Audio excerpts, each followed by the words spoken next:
We be live! Hello. Hello. Hi, everyone. Guys, make sure you like the stream right now. You didn't see that coming, did you? No. Guys, like the stream. Hi, everybody. I see the live chat is already busy. D is here. Seed of Iblis is here. People, tell us where you're watching from so we could see. And David is saying, hello, everyone. And Salam Bahamagi, which is Persian for... Persian for hello, everyone. Yes, this is great. Noah is here. Shinshin is here. Soha is here. Okay, saying audio is great. Great, fantastic. Guys, please let us know in the live chat if you have liked the stream. So other people who watch these streams who are not liking it, they get shamed. Shame them. Make them feel... Oh, never mind. Guys, it's really easy. Shame. I still haven't got that bell. I'm going to buy that bell. I'm like, shame. And anybody who doesn't like the... I love how David is saying, I learned it from Armin. That's so cute. We have Hindus for Susanna here saying hello, namaste. Hi, great to have you. All right, so we're going to be covering the news about religion from multiple different countries around the world. What countries are we covering today, Susie? Today we are covering India, Pakistan, Turkey, France, and Iran. Zaid says hello. Okay. Hello. Habibi. What religions are we covering today? Mostly Islam. Are we doing anything else except Islam? No, we're doing a full day of straight Islam. Islam. Okay. And is the news today sad, tragic, wholesome, ridiculous, funny? Honestly, we have no full-blown sad news. Oh my god, that's a great... That's amazing. It's pretty crazy, actually. Nice. Okay, so no tragic news today. It's gonna be a good day. I mean, there's some stuff that happened that wasn't great. It's not, but we're gonna be talking about it because we have to, take some people to task in a juicy, fun, and entertaining way, hopefully. That's the intention. Okay, cool. I'm looking forward to this. This is going to be a fun show. So I'm assuming I can clap for every single one of them. I'm still going to ask, but yes. I'm in a very good mood today. I don't know I have to wake up early for the show, but I think it is because it is March, the Ides of March, which means that Nowruz is coming soon. Yes, and I'm very excited. And I'm starting to plan a Nowruz party. We have been demonetized, by the way. I don't know why. And I thought you had this effect of not getting us. Last time we went 2 hours without getting demonetized. I thought you were the lucky. I thought YouTube liked you and we didn't, but we're now 3 minutes in and we have been demonetized. What did we say? It doesn't make sense at all anymore. Is it the title? Oh, it's the title. It's the title. You have child marriage in the title. It's the title. True. Yes. Yeah. I was gonna say it's because I mentioned Nowruz. And it's gone. Yes. Yeah, no, it makes sense. It's the title. Child marriage will get you... Because we have been demonetized, guys, it is because of your support for the show that we can keep doing this. You can support the show by joining the channel with memberships. The little button is down below, or you can support us via PayPal. Link is also in the description. If you'd like to become a monthly donor, you can support us for as much as the price of 1 cup of coffee a month or less, or you can help support the show via Super Chat, which is also an amazing way to keep this program going, no matter what the greatest of gaslighters the YouTube algorithm does to us. We can still make this happen. Which reminds me, I forgot to put the reminder on, which is to tell people that to do the Super Chat. Someone's beginning to do his job. Yeah. So yeah, I'm gonna do that. Okay. Yeah. So. Norse mythology is asking, what is a Nowruz party? Nowruz is the Persian New Year. And there's lots of traditions, many, many, many traditions that come with it, and they're all very fun. Okay, we And got a I'm gonna super chat. celebrate with my friends. Oh, we got some new members and a super chat. Oh. Okay, well, first of all, I we know also you. forgot to highlight that Nail Bunny just became a new member. Thank you, Nail Bunny, and also Unclean Unclean Unicorn just became a new member. Thank you guys both for joining Satan's Minions and supporting the show. Guys, if you're a member, make sure to use your member-only super chats, excuse me, emojis in the live chat. And Angel, who is officially our angel, just gifted us a $100 super chat saying, well, at least we are liking the streams and enjoying the content. Well, Angel, you were doing a lot more than just that. And I hope everyone is having a good crazy. morning. Yes, Angel, thank you.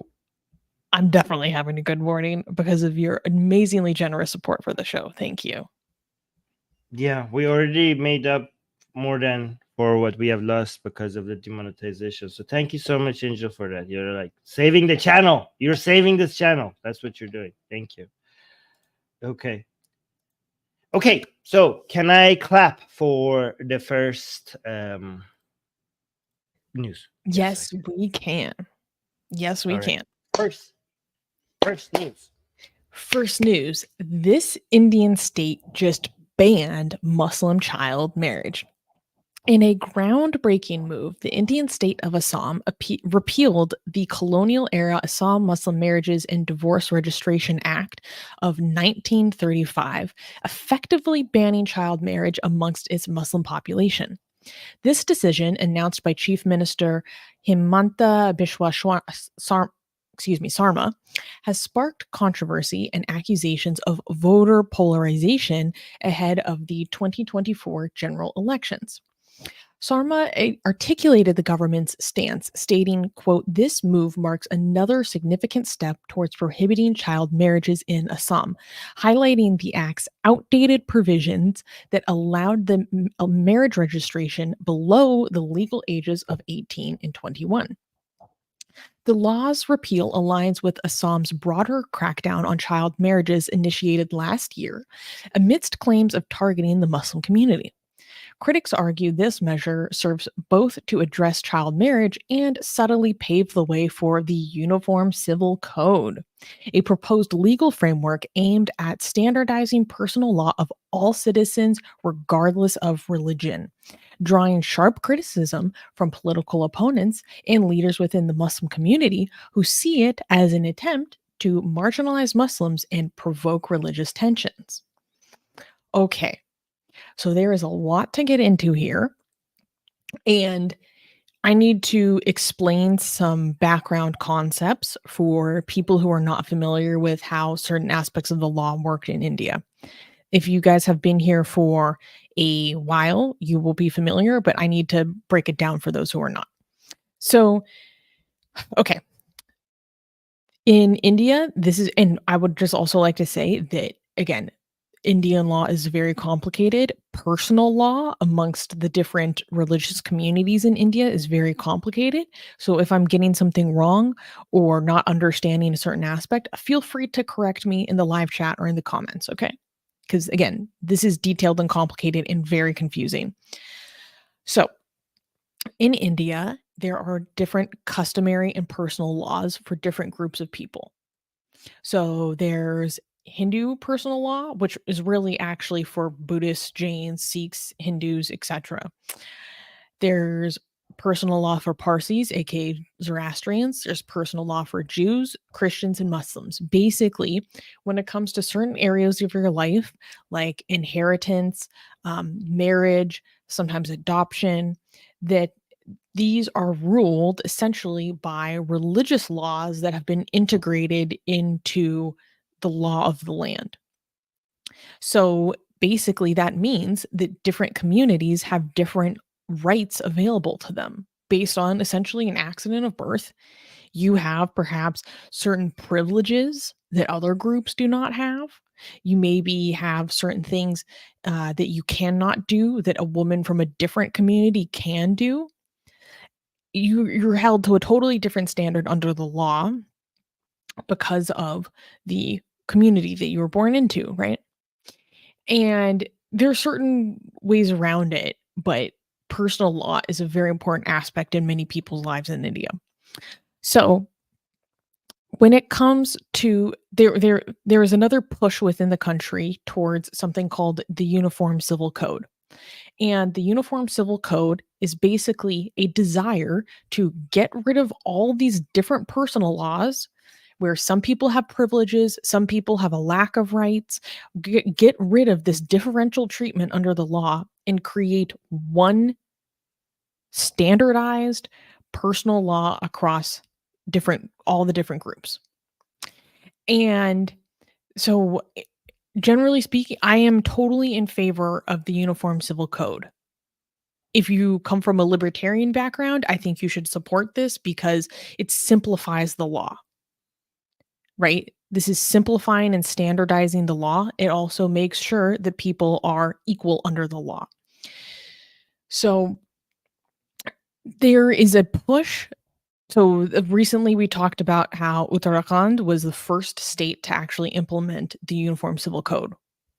Congratulations to Uttarakhand. Wish you nothing but success. Okay. So salute.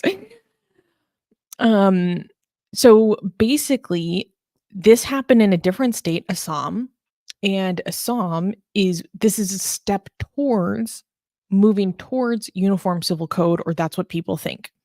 So Armin, do you have a question? No. I just Okay. think that this is equality before the law is the main thing. Like, I know that simplicity is all good and stuff, but this is one of the most important things that you need to have in a modern liberal secular state. Is equality before the law is a very important standard to have for every modern country. So that's why this is so important. Yeah. And I mean, Yeah. I think it is a huge step towards getting religion off the books, getting religion out of the law. It is wild to me that in a country like India, there are aspects of Sharia law that are legally applicable currently under personal law. And so, like, let us all treat everyone, there are some more details that make it a little bit more complicated, but it's a major step towards getting religion out of the law. It is a major step towards equality under the law. So, anyways, let's talk about what this specific law that happened in Assam was. Some important background information is that Assam has the second highest concentration of Muslims in India, second only to Kashmir. And a lot of these Muslims are Bengali speaking because this is on the border with Bangladesh. And there's some issues with like illegal migration and blah, blah, blah, blah, blah. But that's some like important demographic information. So there was this law that was on the books called the Muslim Marriages and Divorces Registration Act. And this is actually from before independence. And this law was actually kind of aimed towards making sure Muslims register their marriages with the government. And the problem was that previously, go ahead. No. That's the problem. That's the part that a lot of people have an issue with. Correct? Well, Like the let me get into registration it. process. Yeah. So before this act back in the day was passed, it was voluntary for Muslims to register their marriage with the government. And then this act made it so that it was involuntary. They had to register their marriages with the government. Now, the problem was that this act allowed for registrations of marriages of minors. So it was a gray area and a loophole in the law that still allowed child marriage, even though there are other laws on a federal level. And also there's certain like child marriage prevention acts. There are certain, acts on the books regarding prevention of the sexual assault of minors that were also on the books. But the problem is that Muslim personal law creates a giant gray zone in the law versus And there's many different complications and arguments that I'm not a lawyer, I cannot articulate, but there's this battle over, does personal law take primacy, or do these federal acts against child marriage take primacy in the law? And the problem is that my understanding, based on my research, there's no other religious community, like Christians, Hindus, whatever, that are allowed to marry minors. My understanding, I could be wrong, but my understanding is that under personal law, Muslim personal law is the only community that has the privilege above other communities to marry children. And so there is a giant push both within establishing Surprise. There is a giant push both with establishing the UCC, the Uniform Civil Code, which hasn't happened in Assam yet, but this is a step towards it, and with the repealing this colonial era act to get rid of child marriage in the state. And one thing that is pissing me off is that there are people who are like, oh my God, this is ahead of the elections. You're trying to polarize people. This is targeting the Muslim community. Okay, this is like cry bullying. This is such I mean, bullshit. you're right. Like, if you are the only community that is like legally allowed to be marrying children, and then you stop people from marrying children, then yeah, by de facto, it's targeting your community. What kind of argument is that? Yeah, if you have sex with children, we will be targeting you. Like, oh, this is targeting the community of people who is having sex with children. Yeah, and thank you. But go on. And it's very frustrating that they're like, oh my God, this is targeting our community. Like, here's my stance. I am sure that there are probably like activists from within the community in Assam, like that are maybe women who are survivors of child marriage that are trying to do activism against it or trying to raise awareness against it, that kind of thing. That probably exists. But if there is not an overwhelming push from within the community and all these Muslim personal law boards and the walk boards and so forth to organically within the community themselves push to get rid of these laws, then I don't want to hear any freaking complaining.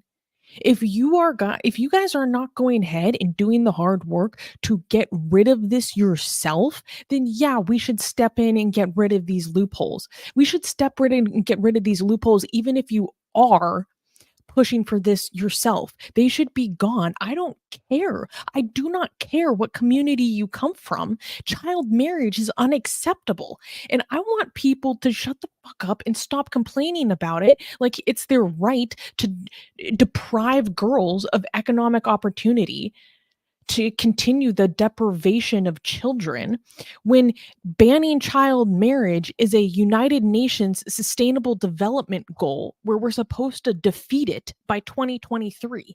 What that means is that the entire world has come together to agree that this is unacceptable and needs to be eradicated. So if you're practicing it, then yes, you're going to feel targeted. But guess what? It's unacceptable. I don't care about your personal feelings. We are talking about loopholes in the law that allow for the legal RAPE of children. I don't want to hear you're complaining about your feelings, frankly. I care more about the safeguarding of these children. Because what people don't understand is that under any other circumstances, if these two people, if there was a minor girl and a man of the age of majority, and they had sex, in India, the age of consent is 18. Anything below that is considered statutory RAPE, which means that even if it was consensual with the girl, by the law of the land, it is considered RAPE. But it is legal if it is under the guise of marriage. And let's not forget that India has a problem with criminalizing marital RAPE. Leaving these girls no recourse. Right? And this goes in line with how last year Assam had a giant crackdown on child marriage where they went and were doing mass arrests of people by the thousands for engaging in or facilitating child marriage. And there were some issues with that crackdown because like technically, depending on what kind of act they were prosecuting people under, it might have exceeded the statute of limitations, et cetera, et cetera. But I read an article from last year by Al Jazeera about Assam's crackdown on child marriage, and I could not help but feel disgusted in the way that it was sympathetic towards these people that are essentially child rapists. Under the law of the land in India, that's what they would be considered. And in that basically they're like, "Oh my god, this crackdown is like breaking up happy families." Oh my god, like, there was literally this lawyer that they interviewed for this article that was like, "Oh, well, see, the problem is that she's not actually a child anymore, so she's not a child bride." I'm like, "Could you really be this thick? Can you really be this dumb?" And then he also said that it was inappropriate for them to be prosecuted under POSCO, which is an acronym for a sexual assault of minors prohibition act. He's like, "Oh, well, it's inappropriate for them to be, prosecuted under POSCO because we don't know if sexual abuse was happening in these relationships." By the understanding of statutory RAPE in your country, yes, it was. And regardless, I get so fired up about this because I have met with and I know child marriage survivors. And when they speak about their experiences, they're like, "Yes, I had to marry my rapist. And this happened to me constantly. And these are marriages that happened in the United States. I had no recourse. It's inherently unequal because I don't have the ability to retain a lawyer. If I try to escape, I can't go to a domestic violence shelter because I'm still a minor and they only take people under 18. I can't go into foster care because usually the act of getting marriage emancipates me. Like or if I escape, I get returned back to my abuser because he's considered my legal guardian because I'm still a minor. Like there's all these different versions under the law where it sets them up for nothing but difficulty, defeat, and extreme vulnerability to abuse, which happens at extremely higher rates than the marriages between two people of the age of majority. And it sets in I get so it makes me so frustrated because speaking to these survivors, they had to work so hard to build their life back up from everything that was taken from them when they were taken out of education and put into this marriage as a child. Like, the role it plays in setting you back economically and educationally cannot be overstated. The consequences are so severe.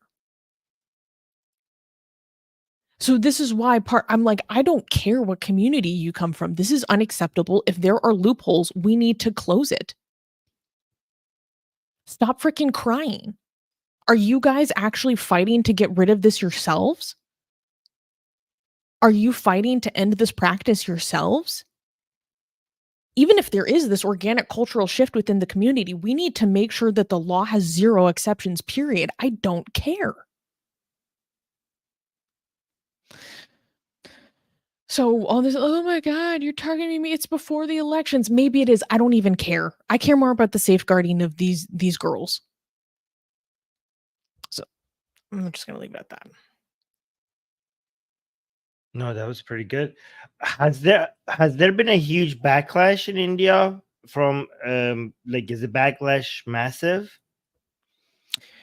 So basically, because my understanding is that because Assam has such a large percentage of Muslim population, I think it's about 34% in Mm. in this state. Basically, there was some guy from a group that represents Muslims. Basically, it almost seemed like a threat when he was like, if you try to implement the UCC, like, we're not going to tolerate this. I'm like, what does that mean, sir? What does that mean, sir? Like, you're trying to incite our community or something. He used language along those lines. You're trying to provoke us. That's what he said. I'm like, excuse me? Okay. Talk about a self-report. Right. How dare you take away our right to legally RIP children? Like, this is the hill you choose to die on? And I see. I just want... Go ahead. No. Go ahead, because I want to highlight some comments by some people in the live chat. One little asterisk that I want to make, and I think this is important to consider, is that just because there are these laws on the books does not mean that they do not still happen. So what I mean is that while my understanding is that other religious groups do not have the right to engage in child marriage under the law, many still do. You know, that's possible because there's a lack of enforcement, there's a difficulty of oversight, you know, things can slip through the cracks. So I just want to acknowledge that. Second of all, I believe one major contention I have with the UCC and how it's applied so far is that it excludes tribals or gives exemptions to tribals. And I'm like, if you're a nation of this country, we should all be afforded the same rights. We need equality under the law. And so it was so interesting in this article about the crackdown on child marriage in Assam last year. Even Al Jazeera admitted that it was not only Muslims, it was mostly Muslims that had the crackdown on it, but they also cracked down on tribals who were doing child marriage as well. Right. So it does happen in other communities. Yeah, a lot of people think that we deny that it happens in other communities. That's not the claim. The claim is that Islam is a uniquely problematic because it has a religion that endorses that, because your prophet had sex with a child, and he's supposed to be the role model for all men at all time, which makes this a much bigger and wider problem. Not that this is not a problem in other communities. It's just a bigger problem. Which is actually this whataboutism here. People are saying, well, child marriage is still a thing in the US. You better start to fight that, Susanna. As if we haven't. I literally do, because it's literally part of my job, my full-time job. Atheist Republic isn't even my job. Yeah, these people embarrass themselves trying to do whataboutism here. Really? Because earlier this year, I was at my state capitol for a protest with child marriage survivors to make sure that we ban child marriage in my state. Mm-hmm. So literally, meeting with like lawmakers, doing the thing that you're talking about. That's part of my job and the organization I'm a part of. We're literally trying to ban child marriage. So, yeah, nice try. Yes. Which is actually embarrassing for the most advanced country in the world to still have child marriage. And yes, the Asian American, it is because of Christianity. I do think it's because of Christianity. Yeah, because the Asian American is. Do you think child marriage in the U.S. is Christian? So, as I've learned more about this issue, because I've been involved, I've come to understand that it actually is extremely diverse in the United States. And so it happens among many, many, many different communities in America. But I would be stupid if I had denied the fact that there is a movement within the Christian right that fights against fights to keep child marriage on the books. And I think of it like this. This is the danger of conservative, traditional, like religiousism, is that it takes harmful traditions and codifies them into a faith that is supposed to be above criticism because it is a matter of faith and a matter of personal belief, and to be sensitive to people and to be respectful to people, we need to not criticize each other's faith and stuff. So this idea or this practice that is harmful and unacceptable in any other context suddenly becomes untouchable because it has been placed with the label of being a religious thing. So we can't criticize it, we can't talk about it. It becomes this special thing put up on a pedestal. And this is what I find so harmful about religion, is that it takes harmful traditions and puts them above the level of criticism. And you can see this aspect in all movements of conservative, like, religious practice and belief. And so kind of like, doesn't it matter what context you're in, you are going to see that impulse in different communities, in different countries, in different religions. And we see that just as much amongst the traditional religious right in America. And part of their argument is, oh my God, well, what if these are teenagers in love? Why not? Blah, blah, blah. Waiting 1 or 2 more years, because usually child marriage in the United States happens between the ages of 16 and 17. Waiting 2 more years is not going to hurt you until you're actually afforded all of the legal rights that can protect you. Second of all, they say, oh, well, what if these teenagers are pregnant? What if they got pregnant in high school or something? Isn't it better to, like, have this child not be born out of wedlock? And, like, how about we acknowledge that the solution to that issue is not to put children in essentially a sexual contract? To me, that doesn't sound like a real solution. And I would also like to give a personal FU to the ACLU, because the ACLU, American Civil Liberty Union, has pushed to keep child marriage on the books. They are pro-child marriage. Because they're like, oh, if there are people, literally their argument is that child marriage is a pathway out of foster care.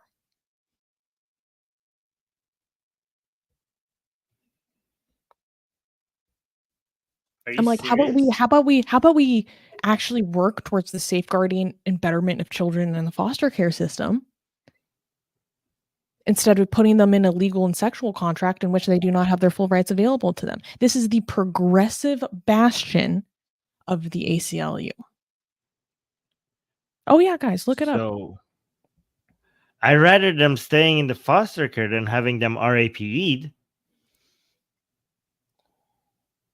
Like, yeah, oh, what the hell? Okay. By the way, Gene is pointing out that I know this because I went to Israel and I saw Islamic courts in Tel Aviv. Did you know? I was like mind blown. In Tel Aviv, I saw an Islamic court for Muslims. I was like, what? Like, I was told in my entire life that Israel is an anti-Muslim country, and I didn't like it because I don't want you to be anti-Muslim, but I don't want you to also have Sharia courts. So Gene is saying, I mean, Sharia law is personal law also in Israel.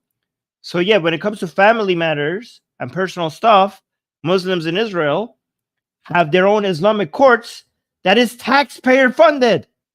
So Israel, that has been sold to me, at least my entire life, as this anti-Muslim nation, right, has actually courts taxpayer funded by all the citizens that has Sharia courts in Tel Aviv for Muslims. Wait, you're telling me that the apartheid state has a taxpayer funded Sharia court? Yeah. And I'm not endorsing this. This is not a compliment. This is horrible. Israel, cut it out. Like, what the hell?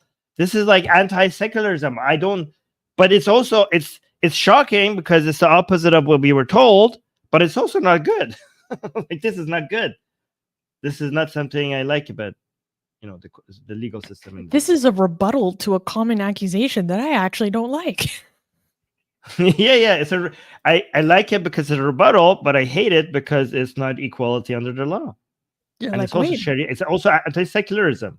You're yeah, like, this sucks. yes, I was. Yeah, like your argument defeated, but also this sucks. But I I don't don't know like how I it. feel about it. Yeah, I don't like it. I would just like to thank Erican for giving us a super chat. Thank you, Erican. And then Thank you. Rasika is saying to me, so you want 18 plus women having sex with 14-year-old boys? I don't know if you're trolling or you're slow. Oh, hey, don't. It's it. Don't. No. No, no, Don't. no, no, no, no. Okay. Screw that. Okay. Screw that. Are you Okay. slow? Yeah. Who said this?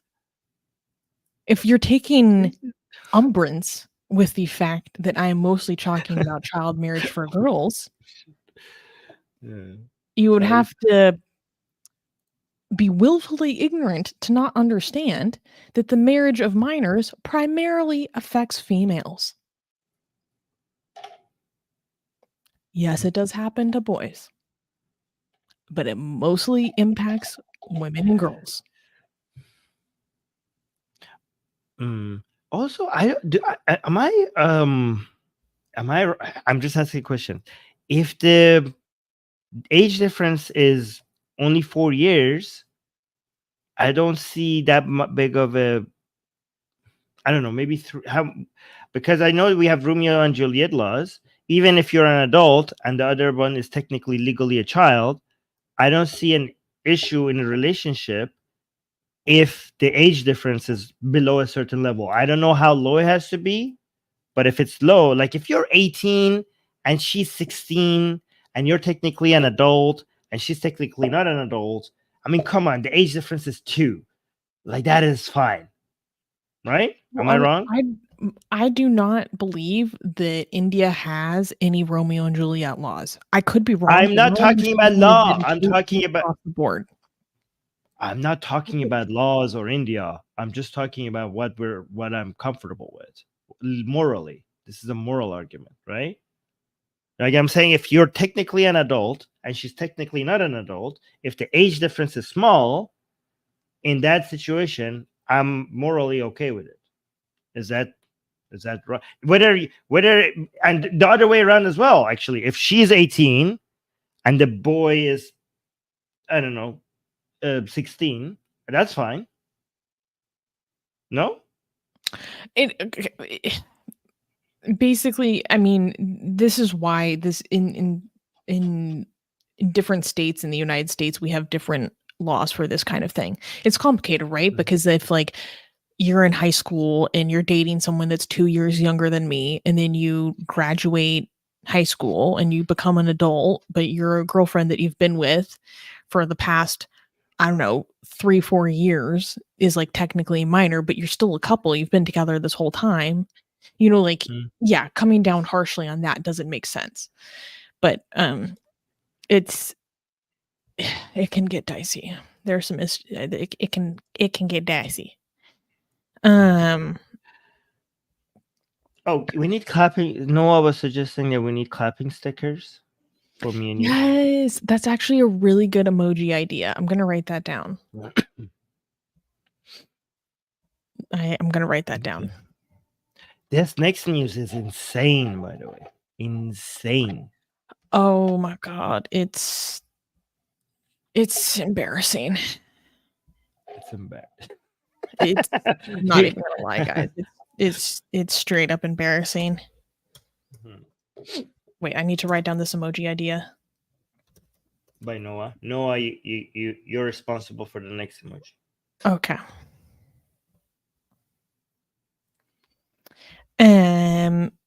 So Clappable. Clappable because it didn't happen, guys. Don't be like, oh, yes. why are you Yeah, guys yeah. celebrating lynching? Okay, it did not happen. We're not. I'm not clapping for lynching. Okay, just wanted to let you know. Okay, so ready?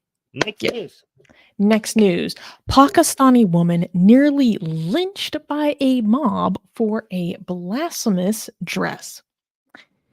In a harrowing incident in Lahore, Pakistan, a woman narrowly escaped a mob lynching after her dress, adorned with Arabic calligraphy, was mistaken for containing Quranic verses, sparking blasphemy accusations. The ordeal began when the woman and her husband were shopping, and an enraged mob of 300 men demanded that she remove her blasphemous garment. Despite the terrifying situation, local police intervened, rescuing the woman from potential harm. Assistant Superintendent of Police Sherbanu Naqvi played a pivotal role in diffusing the situation, later stating, quote, "Had I not screamed and had I not convinced the crowd that we will do something about it, it would have turned nastier. Thank God." Religious scholars later confirmed that the contentious dress bore the word halwa, meaning sweet or beautiful, and not Quranic text, highlighting a dangerous misunderstanding fueled by the mob's fervor. The woman, a devout Muslim, expressed remorse over the unintended offense, emphasizing her respect for Islamic teachings and her commitment to ensuring such a misunderstanding never reoccurs. Oh my god. Okay, like I have to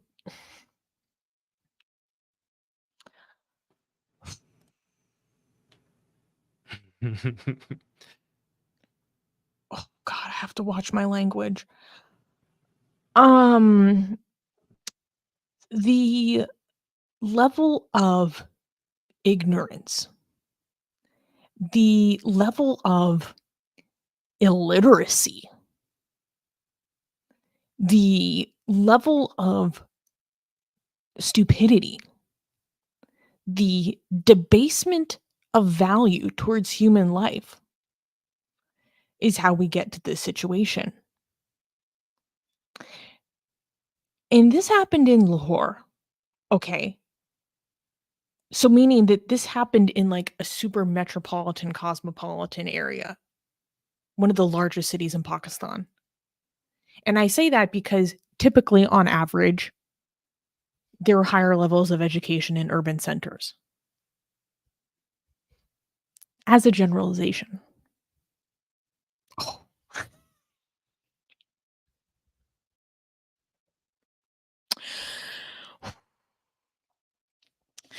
So okay, again, I have to watch my language. Oh god, this is hard. You see a woman wearing a dress and it has some rainbow text on it. It has rainbow text on it in a language that you don't understand.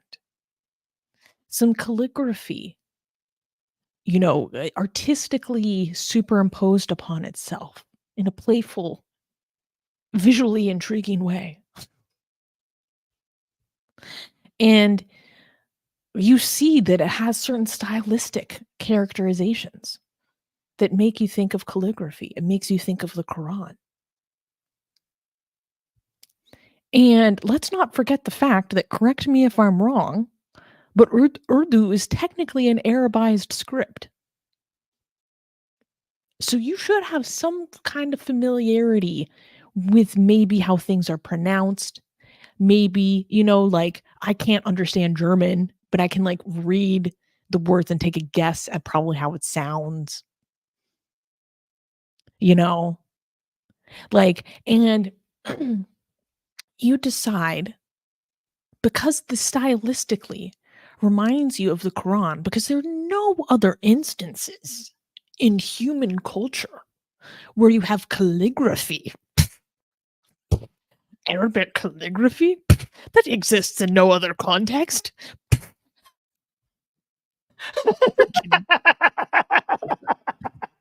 It must be the Quran. It must be the Quran. And this fucking whore wants to walk around the city center wearing the Quran across her aura, her dirty female lustful flesh.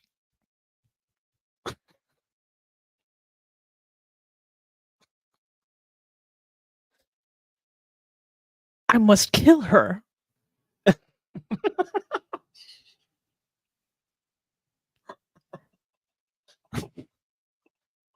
I see something that I don't understand. I must kill it. Oh my God. Because it must be an insult. It must be bad seeing a woman and on her skin something I just randomly for no reason assumed to be the Quran. On her person, across her breasts, uncovered. I must kill her.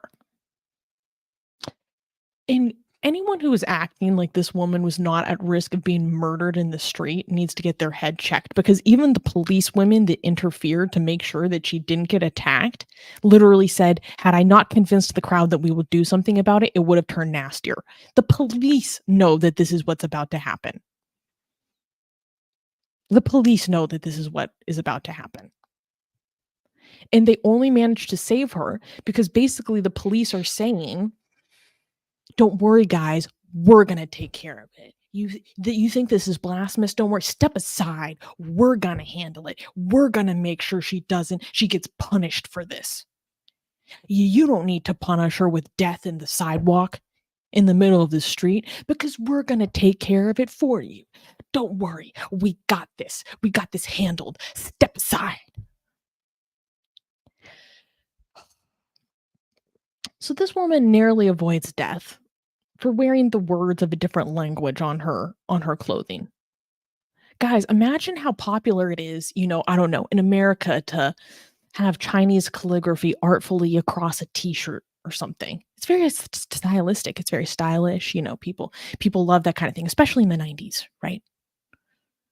Imagine if you're just like wearing something randomly in Chinese calligraphy and then 300 men run up to you trying to rip it off your body and then murder you in the street.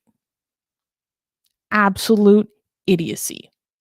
And then not only did this woman have to go and release a public video with the police, she only escaped this restaurant because they somehow found some sort of like abaya or jilbab, some sort of long robe to like cover her with. They covered in her a hijab and evacuated her out of this restaurant where she was hiding with her husband. And then she had to release a video where ulama, like these scholars, come and basically attest to the fact that it is not Quranic.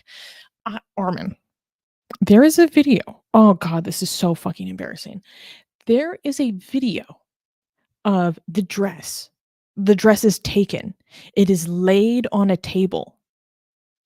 And there are a group of several scholars standing around this table where the dress is laid flat on the table. Where's the video? Where's that video? We don't have that video in this, but there are other videos that we can watch. Right there is the apology. The last video is the apology. This one? But, yeah.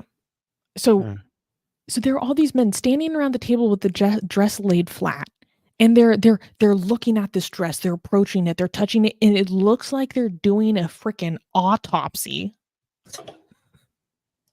Except it's them poking and prodding this dress, trying to figure out if there's something Quranic on it.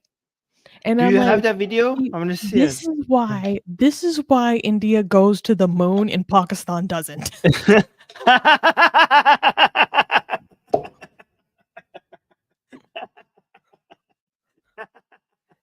It's literally, you could not get more simple than that.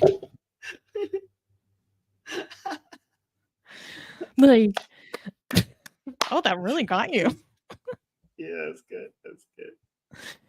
That's good.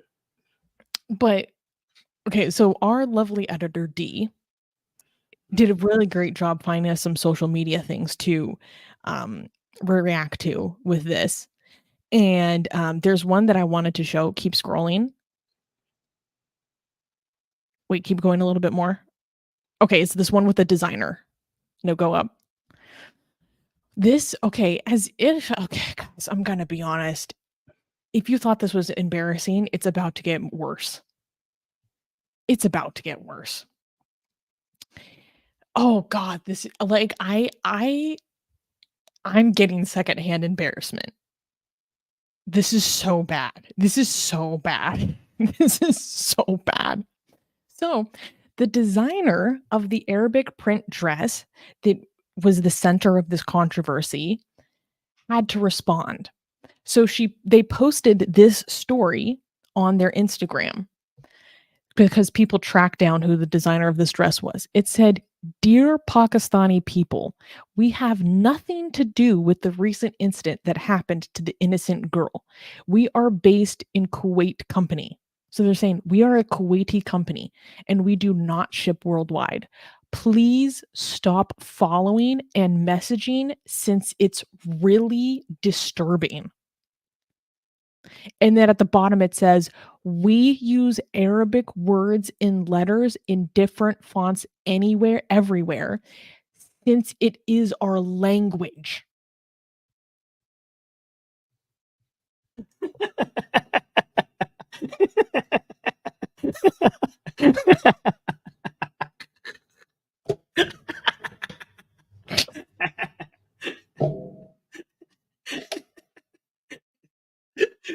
Like, so you're telling me Arabic can be used to write things other than the Quran? Is that what you're telling me? Like, Armin, I'm not even kidding. I feel literal physical discomfort right now with how bad this is. Like, my back is tense. Like, I feel so like this is. I don't have words right now. Imagine being like, we use this font, we use Arabic letters and words in different fonts everywhere because this is our language.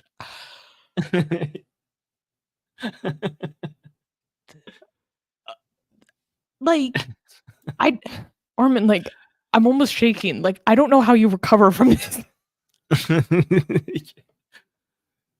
mean, do we need to okay, here I mean, I want to go take people through the basics of this because a lot of people don't know that. I'm surprised that a lot of people don't know this, that most of the Islamic world is not Arabic, right? So only less than 20% of the of Muslims in the world are Arab, right? The most populated Islamic country in the world is Indonesia, and we have you have to go really down the list to get to Egypt, and even after Egypt, so I think Indonesia, Pakistan, India, I don't know, Iran have like the largest populations of Muslims, and then you get to Egypt, all of a sudden become an Arab country, and then after Egypt, I think Nigeria, which is another non-Arab country, becomes like, I don't know, maybe number 6 or something in population. So most Muslims in the world do not understand Arabic, right?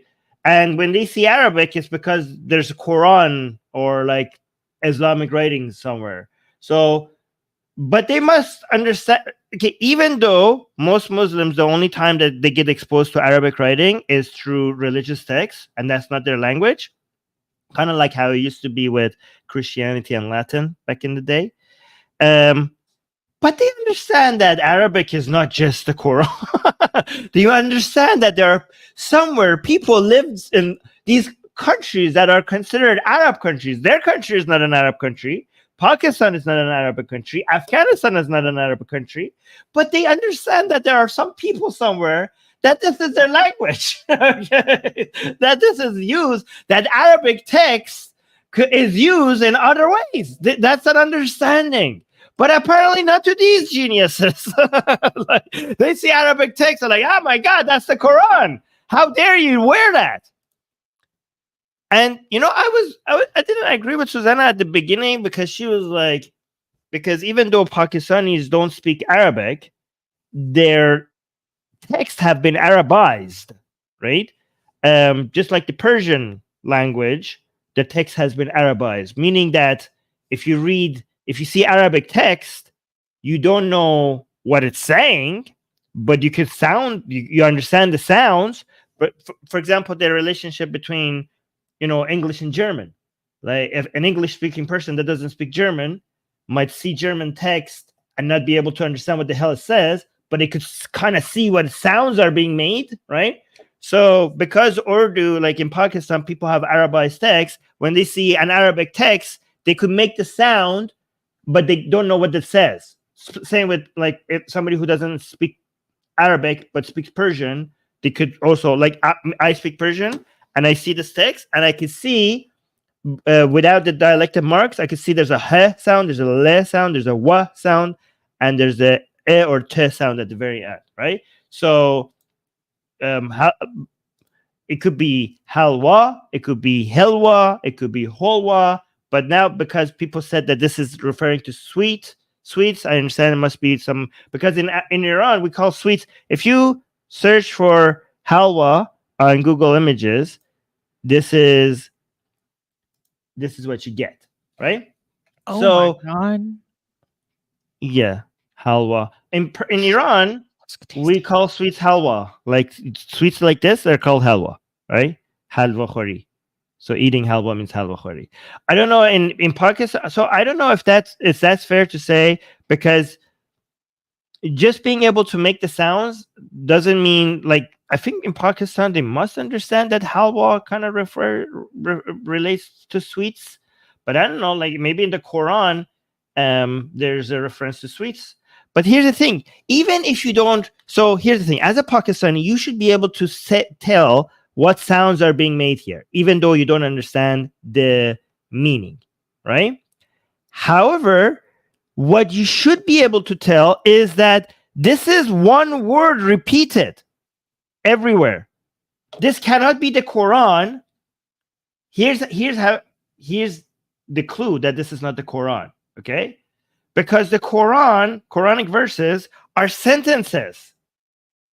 Sentences, right? Even if you take one word that is mentioned in the Quran and you just have that one word, it does not become the Quran, right?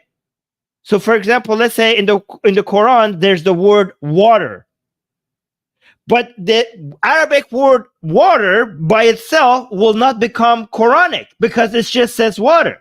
So, if you're a Pakistani looking at this, even if you don't know what halwa means, which means sweets, you must be able to tell that this is just one word repeated many, many times. You should be able to say that. So it cannot be the Quran. Does that make sense what I'm saying? Oh, totally. I don't understand why you needed a forensic team to be able to figure out if this is the Quran or not. It's just one word over and over again in different colors. Anyways. And then in the last social media post that Dee included in our write-up, this woman was like forced to give an apology.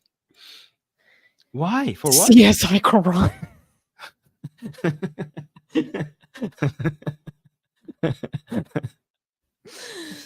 Oh my god. Like, and then imagine you are forced to video yourself giving an apology when you did literally nothing wrong. What? She's like, oh who my god, apologized? make sure this. The police? The She police apologized. woman? She was for no. Go to the end. Yeah. This one. Yeah, I mean they're all speaking in Urdu, so we don't really need to listen to the audio, but I can tell you the context. You can just play it in the background. Basically, they're in the police station. This woman in the center is the woman that saved her from the mob. So shouts out to this woman. She might receive an award for what she did. Yeah, salute to our queen. Basically, they're here at the police station and they're explaining the situation. They're explaining that nothing blasphemous happened. And then they have a couple of religious scholars there to attest to the fact that they don't worry, guys, they did their consignment autopsy. They did their sartorial autopsy. And so you see like the scholars there. Actually, can you skip forward a bit? And so they're explaining that there's so basically this poor woman is sitting here with trying to conceal her identity and just apologizing and begging forgiveness and saying that it won't happen again. She'll never make this mistake again. It was totally unintentional. She didn't mean any offense, blah, blah, blah. This woman did nothing wrong. Where is she from? You have She's to Pakistani? apologize. Yeah. She's Pakistani. Mm-hmm. Yeah. Just if you're in Pakistan, if you see Arabic text, just run away. Okay, run away from Arabic. Sending a negative message. No, seriously, or anything that could remotely look like the text that is Arabic, because who knows that it could be Muhammad or Allah. Okay, first of all, don't throw it away. Okay, if you see anything like Arabic, just make sure you like protect it like it's your life, because it probably is. Right? But also, once you make sure that nothing could destroy that, make sure it's not close to a garbage can. Make sure you're not ripping it off. Make sure your hands is not touching it. If you're in Pakistan, you see anything that remotely looks like Arabic, treat it with absolute care, but preferably don't even get close to it. But if it comes into your hands, just be careful that you do not disrespect squiggly things that could look like Arabic. Okay, protect it and then run in the opposite direction as fast as you can. Maybe don't even hold it. Actually, run backwards. Don't point your back towards it. I don't know. Like, I don't know. Just maybe bow towards it or something. You know what's so God funny? damn it. It makes me think about, there was someone in the live chat, saying this is woman who actually may need or deserve asylum, like literally, because there are people that would still target her over this. And there was another comment I wanted. Oh, Armin, with what you were saying, you know how like in North Korea with the dictator family, like how they will put any chair or bench that they sat at under glass. It reminds me, like, you see something in Pakistan that looks like an Arabic script, and you just like put a little cup over it to like keep it safe. You don't get touched, you don't get close to it, and like slowly but surely, like everywhere is just covered with little glass cases. And you're like walking around like a cat to like not touch any of them. You know, where was it? There was a place in Iran that they had problem with public urination, and what they did was they just went and written Arabic words or around those areas that was not Islamic at all, but just was Arabic, and people thought this is Islamic, and these didn't pee. Where was this? I don't know. Was it in Iran? I think it was in Iran. Hey, if it works, it works. No, but Armin, we literally used to make the joke that if you want to go into war, you should cover yourself with like the name of Allah and like verses of the Quran so people can't shoot at you. No, that would not work in war, because we have had a story about this in Islamic history in the war between Muawiyah and Ali. Okay, Muawiyah literally put pages of the Quran on the spears, and the army of Ali refused to fight. They're like, yeah, we're not gonna fight these guys. There's like, they have Qurans and their spears, and Ali was like, that's just like that, they're tricking you. Okay, that Quran is in your heart since bull crap like that. You have to fight, and they were like, nope, we're not gonna fight.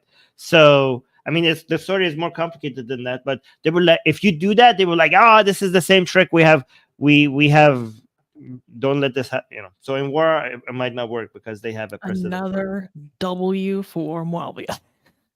And I love Muawiyah. A standard Ali L. Typical Ali loss. Yes. Ali could not stop losing. You're right. Like every time. Yeah. We what have a loser. A joke on the Persian side of Atheist Republic, you guys, is that Armin is very pro Muawiyah, and what was the other? And Yazid.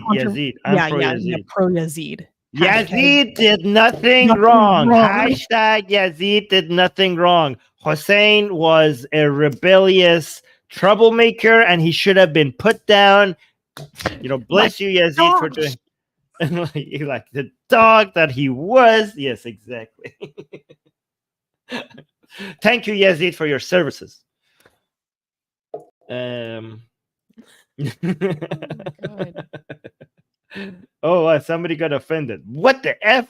Unsub. Okay, Hussein was the red line for this person. You attack my Hussein. You attacked my It's Hussein. okay. I did not. It was Yazid. I'm not attacking your Hussein. I am thanking Yazid for attacking your Hussein. I'm thanking him for his services. I didn't personally attack him. Yazid did, which he did a good job. No, Not my I'm a Hussein. I'm just secret kidding. I'm Shia. just kidding. I'm a secret Shia. Ya Hussein. Ya Hussein. Look, I'm wearing black. Ya Hussein. Ya Hussein.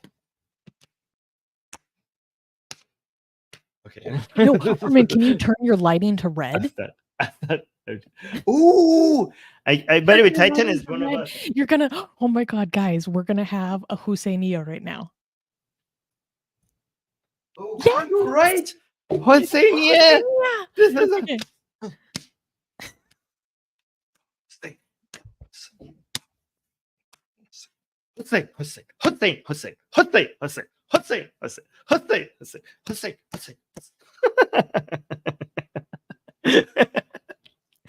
This is something. What is happening? What? So it's very common in Iran, and you have a Husseinia, which is the special space where it's only men, and they all wear black, and it's red with the blood of Hussein, and they go hit themselves.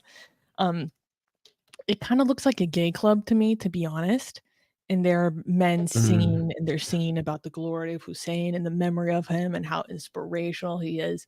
But it's a lot of men hanging out together, sweating to songs in a red lit environment. It almost looks like a leather bar, I swear to God. Yeah. So Armin is imitating his own Husseinia. You guys just got a little taste. I'm trying to find a video of one of the. I'm not finding one of the good modern ones. Maybe I'll find one. Maybe I'll show you one at the end of the show. No, you gotta find one. They're too good. And I'm not even gonna lie. Sometimes they're kind of catchy. Ooh, they are. They are actually. They are. Okay. Yes. I'm gonna be completely honest. I'll find one for you guys. Hussein. You show me some good ones too. Yeah, let me find one that is you guys. I will make you guys Shia tonight. How about that? You guys want to be Shias? You're right. Oh, I found one of the best ones. I like this one. Yes. Ooh, I like this one. Please.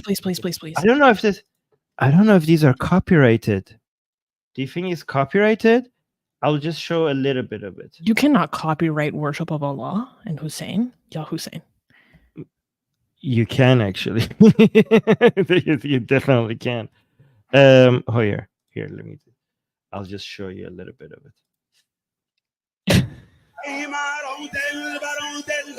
Wait, this is. Hold on.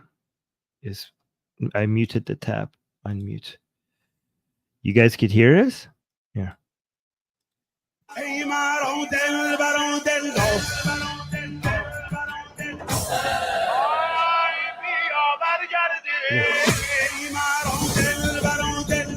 Wait. Look at this.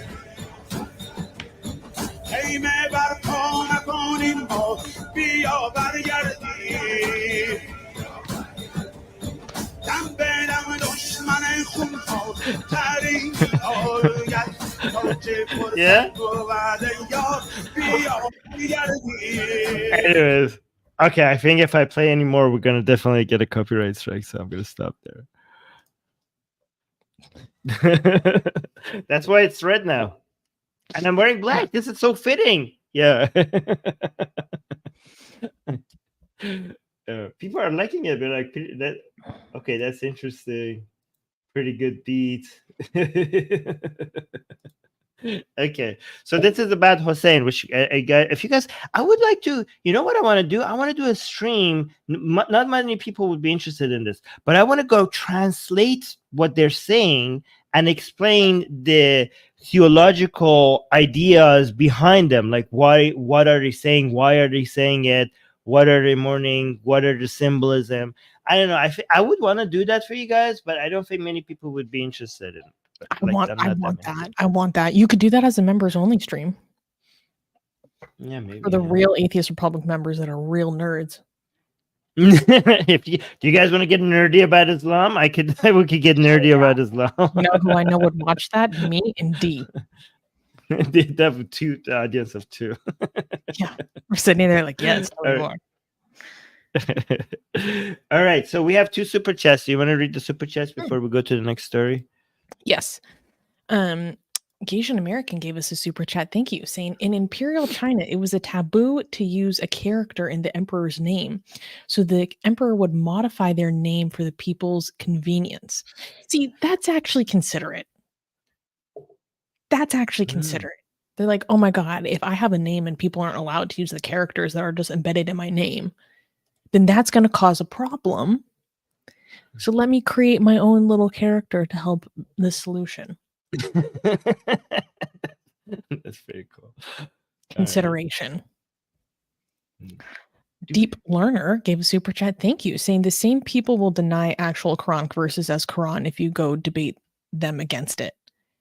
I'm assuming you mean like if you bring up verses that are inconvenient to them, they're going to be like, no, that's not there. Yeah. I mean, I don't know. In Pakistan, they were probably like, yeah, that is there and it's based. Like these people will probably call it based. So no, these are not the same people that you're thinking of. Did we read Erkin super chat? We did, right? Yeah, it was just blank, right? Yeah, it was a super shaker. Yeah. Thank you. Zeta saying we need a compilation of Armin and Susanna out of context. Yeah. That's good. Yeah. If anyone makes that, we'll post it. Yeah, you guys could make that and send it to us. My DMs are open on Twitter. Okay. Can we clap for the next news? Yes. Okay. Next news. Can I say it because we're already demonetized, or no, because we're going to cut a clip? No, because we're going to cut the clip. Okay. Next news. Sharia. Turkish lawyer arrested for bold tweet. In a bold expression of dissent, Turkish lawyer Feyza Altun faced imprisonment for her critique of Sharia law on social media, particularly highlighted by her forthright comment, F Sharia, in response to interaction on social media. This action led to her arrest by Istanbul's Beykoz Chief Public Prosecutor's Office under charges of inciting enmity or hatred towards a religious group, as defined by Article 216 of the Turkish Penal Code. Altun's defense in court was compelled and defiant, stating, quote, "For me, what you call Sharia is the Taliban mindset that stones women on the streets. In this context, I stand behind my word. That regime will not be implemented in this country either. Modern secular rules apply in this country." Her case sparked significant online backlash, with campaigns for her arrest and personal threats against her. Despite the controversy, Altun remained steadfast, clarifying rumors about her personal life while reiterating her commitment to secular law and freedom of expression in Turkey. So here's a little bit of context. Basically, she was on social media. She tweeted a Persian poem, and then someone again, the translations are a little bit weird, right? So it doesn't completely make sense, but based on reporting, she tweeted a poem in Persian, and then someone tweeted back to her like something along the lines of like, "You have Sharia diarrhea." That's what the translation I've seen in English says. And then she responded, "F Sharia." And then there was huge backlash against her. Wait, where is she? Oh, she's arrested. She's in Turkey. She's not arrested, and I think she's out on bail right now, and she could face a few years in prison, I think. I don't know how likely that is. Okay, and people are saying she should be in prison. Is she at risk at like violence? This woman seems extremely brave. Holy crap. Yeah. That's a level of bravery. That's too much bravery. Yeah, I don't know how much risk of violence she's at, but I think some context that's important while I was looking into this is, Armin, while I go to the bathroom really quickly, can you pull up this article that happened last year that I just put in the private chat, because Yes. this will explain why people find this so juicy. So just read through this real quick. Oh, okay. Hostility against Sharia is hostility against Islam, says Turkey's Erdogan. Wow. Okay. Turkey's President Erdogan stated that hostility against Sharia law was hostility against Islam as a whole, and called people critical of the Sharia ignorant during a graduation speech at the Religious Affairs Academy. So Diyanat. Oh, Diyanat. I know this word. Diyanat Academy. Diyanat means religious affairs. Okay. So Turkey's President Erdogan on Erdogan on February 1st commented on the critics of Sharia law, saying hostility against Sharia law is hostility against Islam. During the graduation ceremony at the Religious Affairs Diyanat Academy, the president urged new religious officers to become active members of society. If you look at history books, you will see that Turk equal Muslim. What? Turk equal Muslim? No.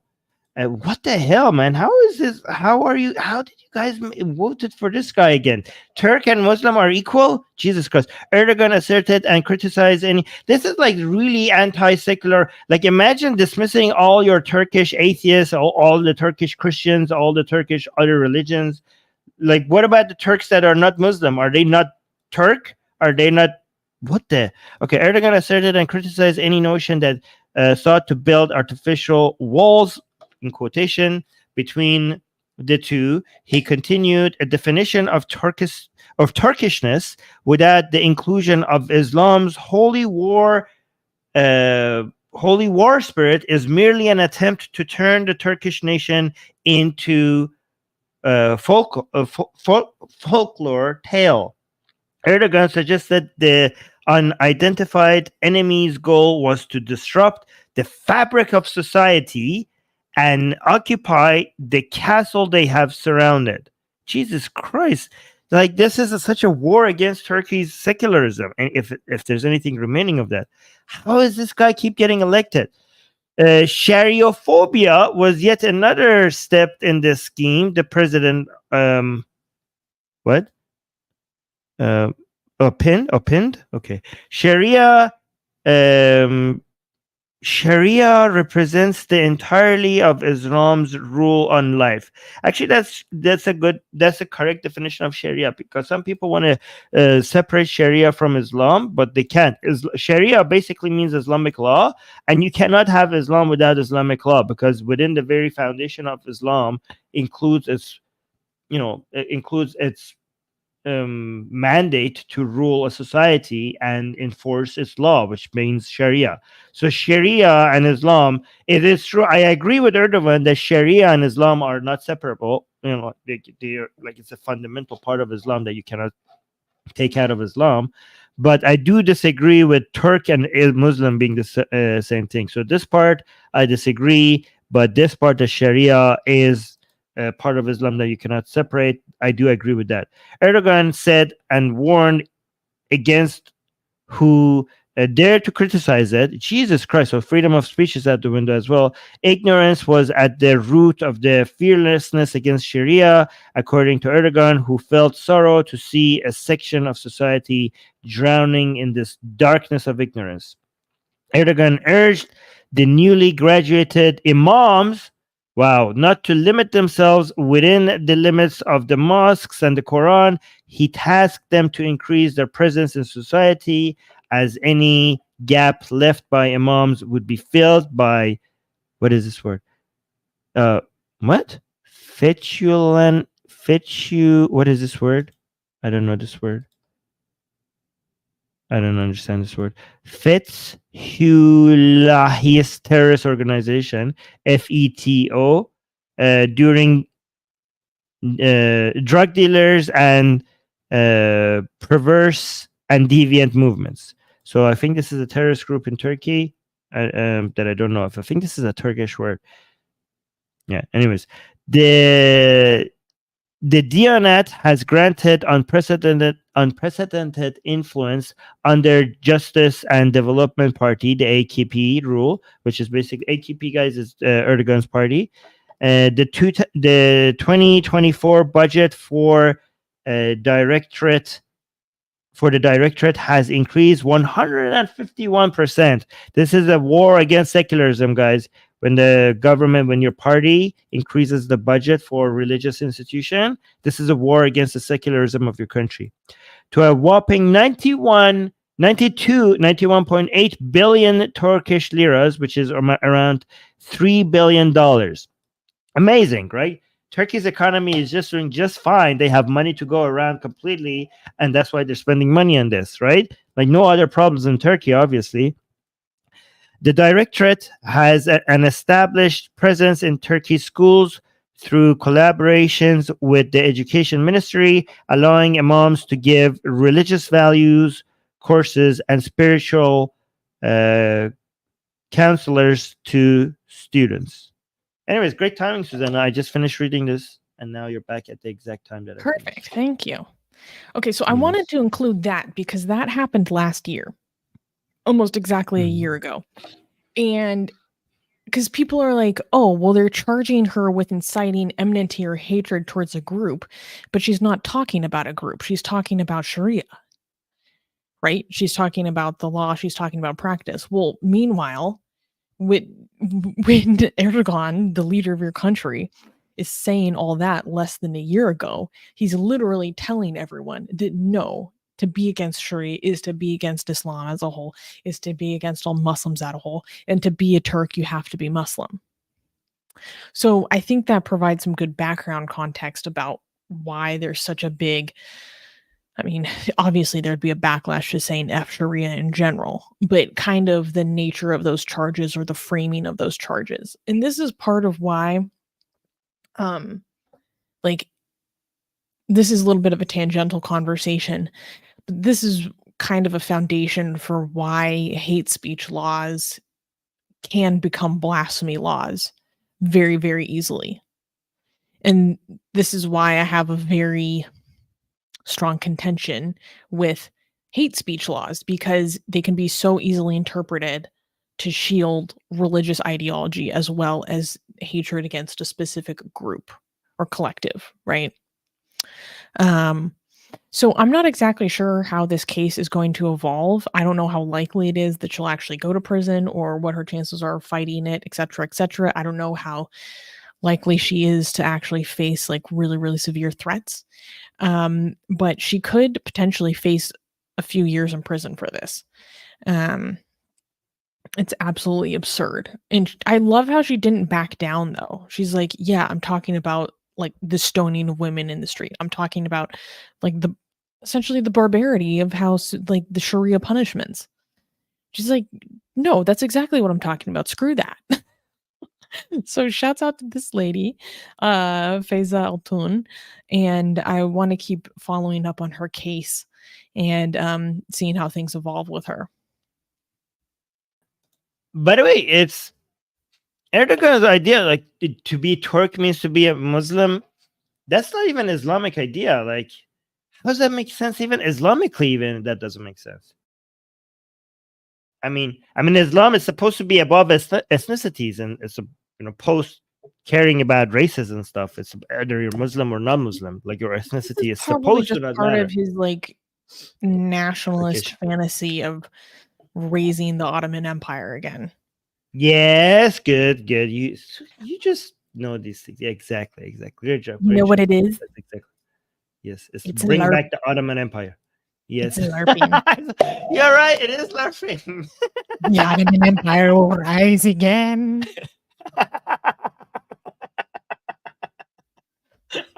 We never left. We never left. Bitch, you thought we were gone? You thought wrong. We rise again.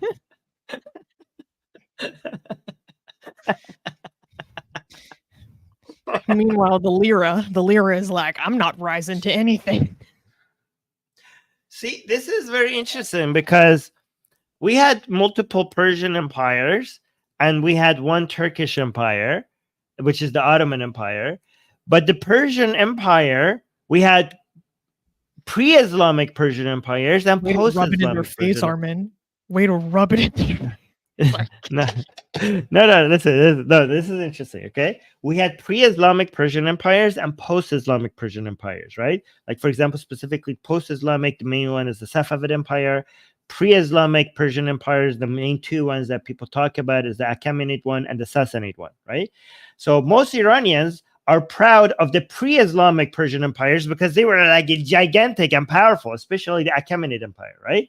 So when Iranians are like, oh, we will have, like, they are dream of the past and wanting to Iran to be a superpower like the Achaemenid Empire, right? They have an idea of something that was before Islam.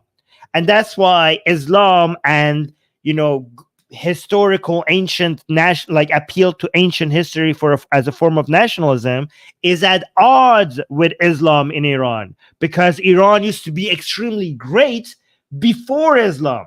However, in Turkey, their experience with being an empire was only when they were also an Islamic empire. So being a Turkish empire and being an Islamic empire was happening at the same time. So going back to their empire and appeal to becoming an empire again, form of nationalism is ingrained, is like one with Islamism.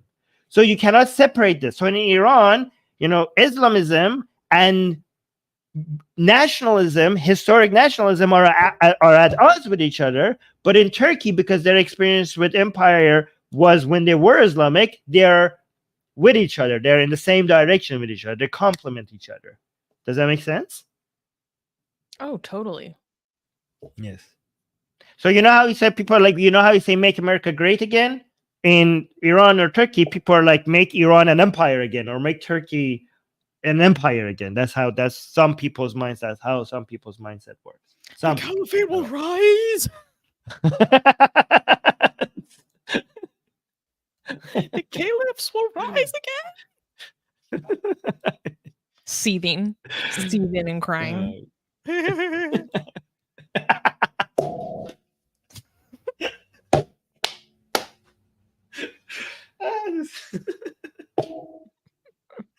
I told you we were going to have a good show today. Oh my god. We got 2 super chats. You want to read those before we move on? Oh, yeah. The next news. Kenny gave us a $5 super chat, just with no comment. Thank you, Kenny. And Yusuf also gave a super chat saying Turks are less religious than Erdogan, though. Yes, I believe that. I haven't checked the latest statistics, but there is a large trend of Turkey's young people becoming less religious and less Islamic. Yes. Yeah. Hopefully they replace this generation that voted for Erdogan again. Yeah. Yeah. We got it. Speaking of Turkey. Speaking of Turkey, we got some Turkish lira. Thank you, Erkan, saying yes, there are people in Turkey saying restore the Ottoman Empire constantly. Guys, are you not educated and entertained at the same time in this channel, or what? All right, like, isn't this such a great channel? You become aware of these things in the most fun way possible.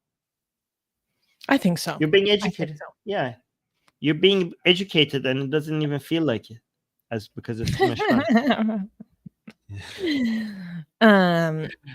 Okay, so let's go to the next news. Okay, clappable. Yeah. Okay. Next news. France immediately deports radical Imam for insulting the national flag.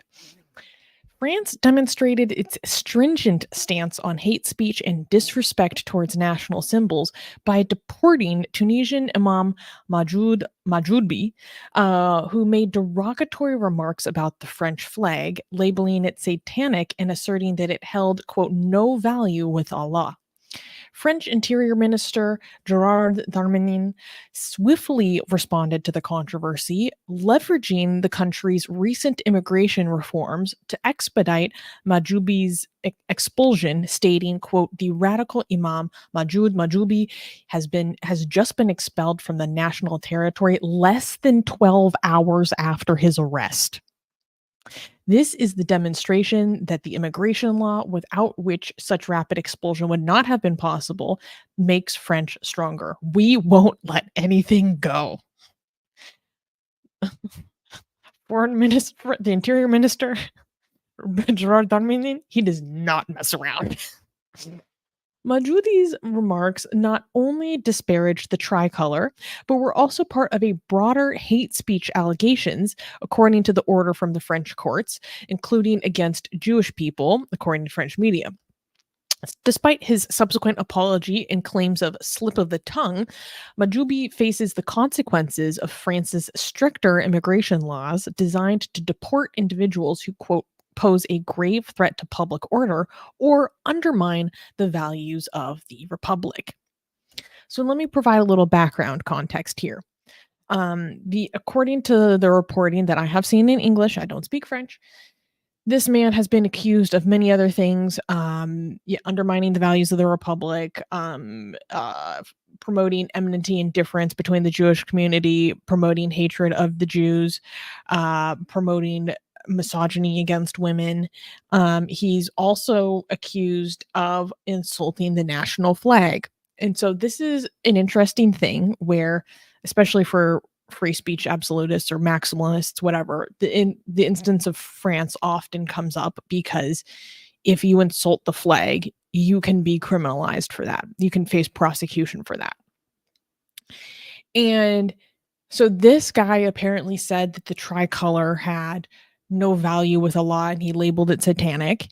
And when this recording or whatever was raised to the attention of the authorities, they arrested him and deported him within less than 24 hours of his arrest. Now, he says, "Oh, when I was referring to the tricolor, I was not talking about the French flag. I was talking about the flag of a football team in the Maghreb region that has 3 colors, and that was the tricolor I was talking about." So meanwhile, he's back in Tunisia, living in his in-laws' house and preparing to fight this, fight it legally, go for appeal, etc., etc. But he's already been kicked out of the country because this man was not a citizen. He's been in France for the past almost 40 years. So he came to France when he was around the age of 14, but he was not a citizen. He was never a citizen. He was just a legal resident. And they caught him running his mouth and they yeeted him. So Armin, what is your reaction to this? Okay, is anybody talking about free speech in our live chat? Because, like, what about his free speech? Is anybody mentioning that? I have not been looking at the live chat because I was explaining the situation to you. Yeah, so free speech, like, it's a right that you have as a citizen. It should be like, to be fair, France does not have the same level of free speech that you have in the US, and I like US more when it comes to free speech because of that. I like France when it comes to secularism more than United States, but I like United States when it comes to free speech more than France. However, even if France did have United States level free speech, it will still not cover this, because what I want is, rights that are given to you as a citizen. You are not owed protection under the law equal to every citizen of the country if you're not a citizen. That's a privilege. So when we say the government should not take any actions against you because of your positions or because of your views that you have, that does not cover everybody. And it can't. For example, if you want to become a U.S. citizen, even a U.S. citizen, which we have free speech laws more than any other country, if you have anti-U.S. positions, the government should not give you citizenship. Once you become a citizen, you could have anti-U.S. positions because that's free speech, but you are not owed a citizenship if you have anti-Semitic views, if you are anti-U.S. views, right? If you have anti-LGBT views, and like, oh, what about free speech? Yeah, you get free speech if you're a citizen. We are talking about rights of a country, the freedoms and rights that you enjoy in a country is owed to you because you're a citizen of that country. And he wasn't. So this is completely fair game. Does that make sense? Yeah, it does. And I don't know how to articulate this, but this because I never understood like what was the point of the like insult to national symbols law in France. And in a vacuum, I disagree with it, right? Because for example, I think if someone burns the American flag in America, that is well within their right, that is protected under the First Amendment. And in fact, some people literally burn the American flag to show their appreciation for First Amendment protections, right? It's like, it might seem backwards to some people, but it's literally an expression of how much they value their First Amendment right. So in some people might perceive burning it as like an anti-national thing, but for some people it actually is a very national thing. But one thing I know is that France does not mess around with undermining values of the Republic. They do not mess around. And so in a sense, I kind of see how this is a filter. You know, like if you are a citizen, guaranteed citizenship, I don't like having that law on the books. But now I kind of understand how it can be a filter of sorts. It should be a filter. And yeah, so France has these new immigration laws that we've been talking about for a while now. And there's been like lots of back and forth with the different houses of parliament and so forth. But yeah, they're not fucking around. And French's interior minister, Gerard Darmanin, again, I don't know how to pronounce his name properly in French. We've been I've been familiar with him for a while now because he's been part of Macron's government for a very long time, like as long as I've been a part of Atheist Republic.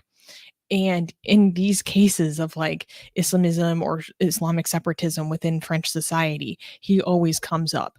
And this man like takes this issue of separatism, of creation of separate societies, like very seriously. It's a primary concern, and he is not messing around.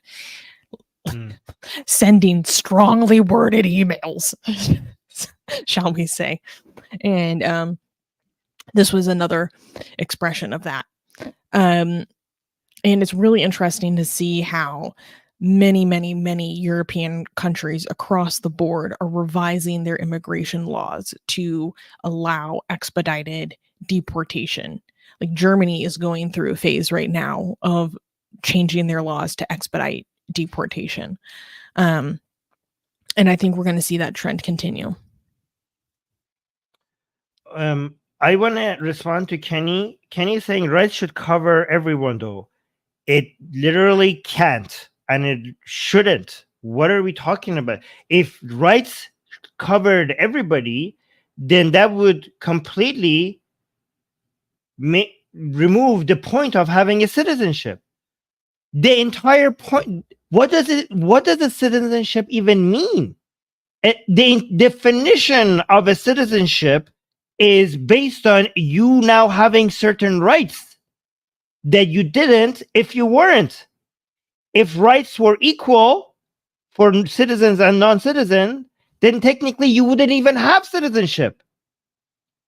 Citizenship means that you have right to, I don't know, like the medical care that the government provides you, and people who are not citizens don't. It gives you a passport, which gives you rights to travel, gives you a certain mobility that non-citizens don't have. It gives you a right to vote. You're saying rights should cover everyone? Should the right to vote be for everyone? Like, obviously, you cannot, like, if as a citizen you have the right to vote, should non-citizens have a right to vote? Obviously, no. The whole point of citizenship is to give equal rights to your citizens.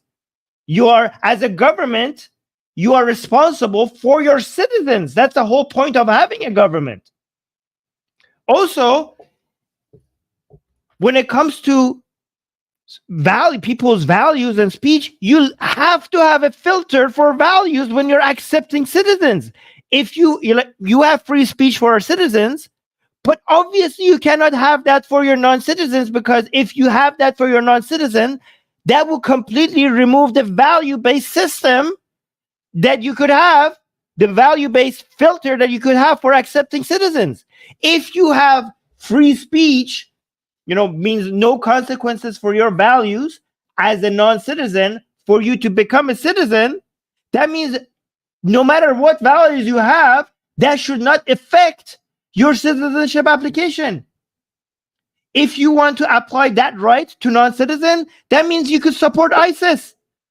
And that could not affect your citizenship application. You could be anti-Semitic. You could be anti-LGBT. You could literally want to destroy the country that you're applying the citizenship for, and that would not affect your citizenship application. That's what you're asking for, which makes no sense. Does that make sense, what I'm saying? So D is bringing up the point of what happens if the origin country refuses to take them back. So this man was not a French citizen, meaning that he still is a citizen of the state in which he originated, which would be Tunisia. But the problem is like, because, for example, I don't know if you receive a French citizenship, if you have to give up your citizenship to any other country. I don't know if that's the case, but that's not the case with this man anyways. Are you perhaps thinking of the case of Shamima Begum? Because that's different, because she actually had her full citizenship revoked. And that's complicated. And actually, she recently lost her appeal to get her British citizenship back. Do you think we should cover that, Armin? Because that is a really big case. I mean, that covering Shamima Begum got demonetized last time for like over a year. Yeah, we are. Yeah. Don't touch that case. We got like our channel was completely destroyed because of that. Yes. Yeah. Yeah. Yeah, D is saying, I was thinking about people stuck in Syria because the West won't take them back. That's a little bit different because that's an issue of citizenship, not residency, usually. But yeah, that is a huge problem that needs to be addressed because we're just fostering the next generation of ISIS in the middle of Al-Hol, which is a freaking hellhole. We got a Shout super out chat to the Syrian Defense Forces, by the way.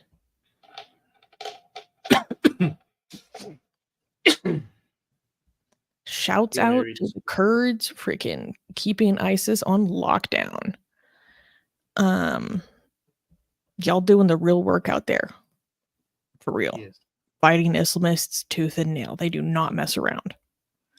Which is so funny. I've seen a lot of Kurds at pro-Israel protests. Like waving the Kurdish flag, freaking doing their awesome Kurdish dances. Because they're like, yeah, we have experience, real life experience of the consequence of Islamists and fighting them to the death. We don't mess around and we have no illusions about what comes with this. No illusions. Cajun American gave a super chat saying it's not just Ottoman, it's all Turkish states. I think you're talking about the last news in the rise of the... I mean, that's why they call it an empire, because it will cover multiple states. The Ottoman Empire will be if the bringing back of the Ottoman Empire requires it covering multiple Turkish states, because that's what empires are. Yeah. And they're coming back. Don't you forget it.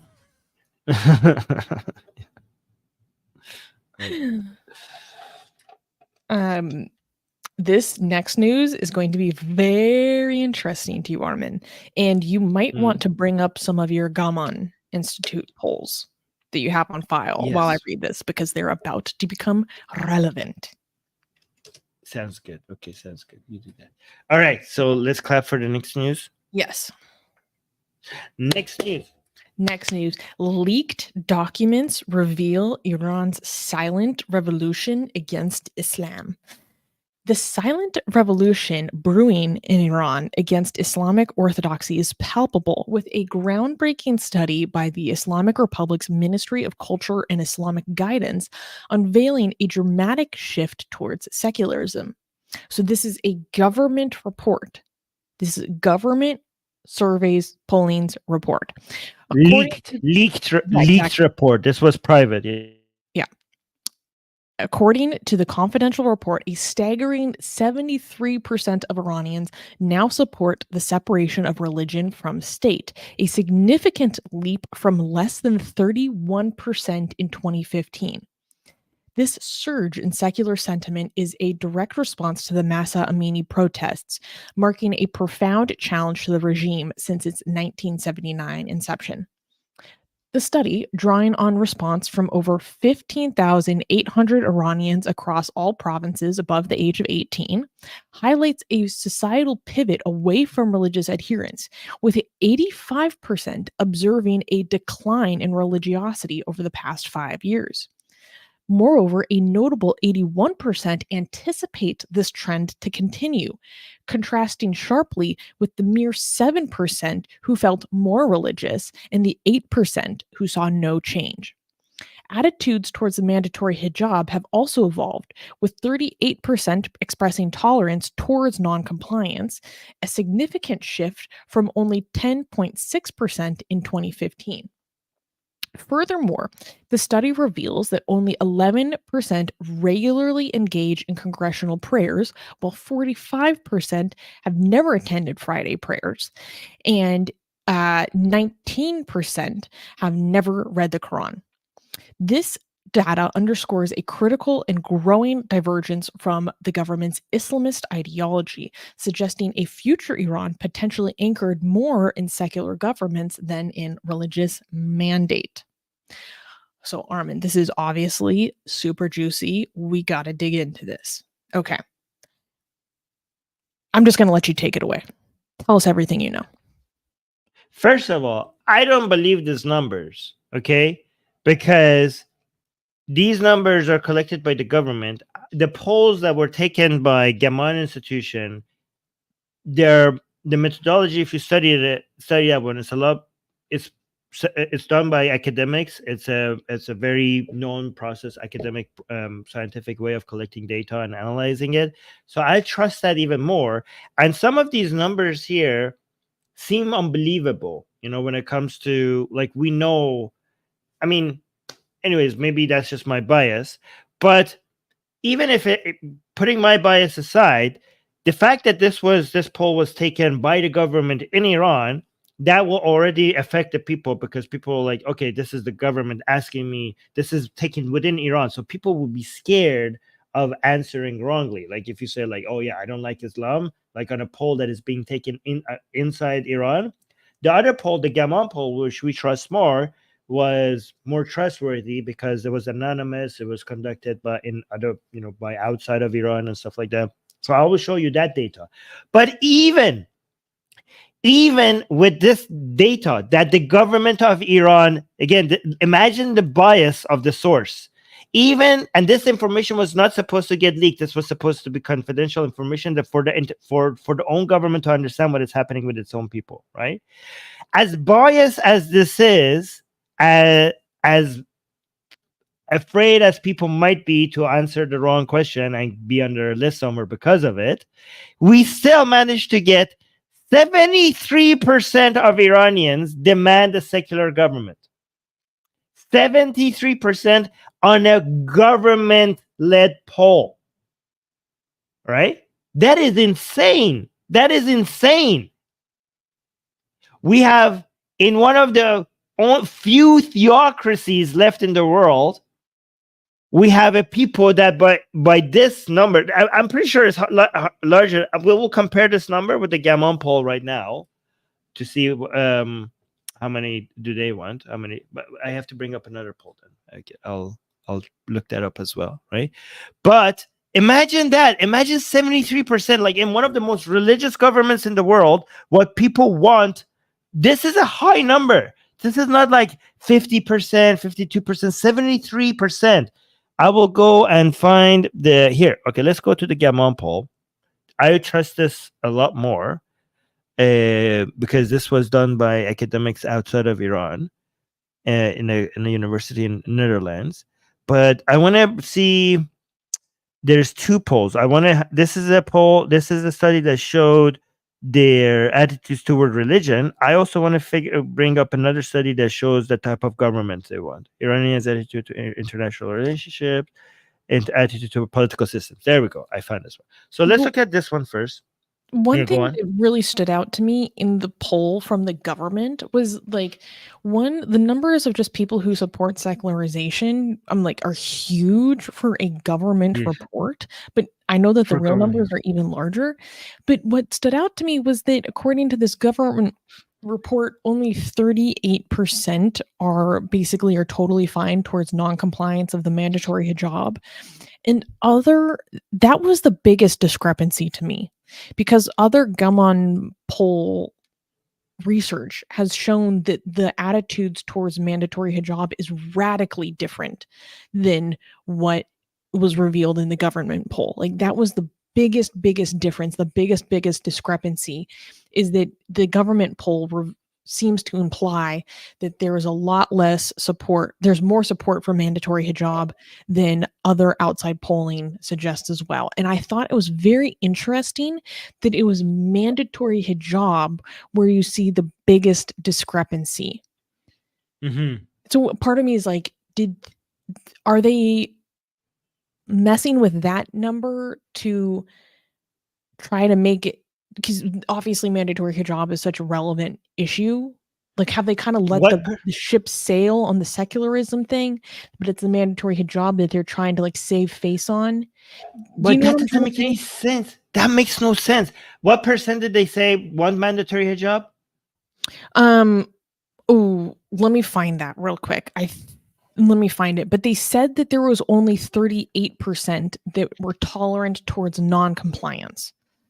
But 38% tolerant towards non-compliance is so much smaller than what other Gammon Institute polls have shown. If I'm remembering correctly, there was one Gammon Institute poll that showed 22% don't accept the hijab, period. Yes, I will show you the numbers, okay? Sorry, go ahead.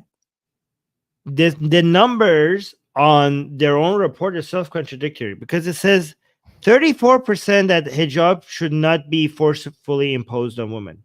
How could that be when more than 70% want a secular government? What do they want? They want a secular government, and they're not against hijab being mandated. That makes, I think the government's report is contradictory with itself, right? But let's look at this Gammon poll. The Gammon poll makes a lot more sense to me. Oh, I found the number, by the way. Only 8% said that they would absolutely agree with mandatory hijab. Oh, based on the government's data? Yeah. Okay. Okay, so that's believable. 34% said that there should not be mandatory hijab. 38% said that they're fine with breaking mandatory hijab. And then meanwhile, 8% said that they want mandatory hijab. There's some discrepancies there. I'm confused. Maybe this is an issue. Anyways, we do not trust the government research, but even if we did, 73% of Iranians want a secular government, even if that was trustable. But here's a better study, which is the Gammon Institution, which shows that if this study is to be believed, Iran is a Muslim minority country. Because when you ask people which one of the following is closer to your beliefs and faith, 32% answered Shia Muslim. And if you add all other Muslims, like 5% say Sunni Muslim, 3% say Sunni, right?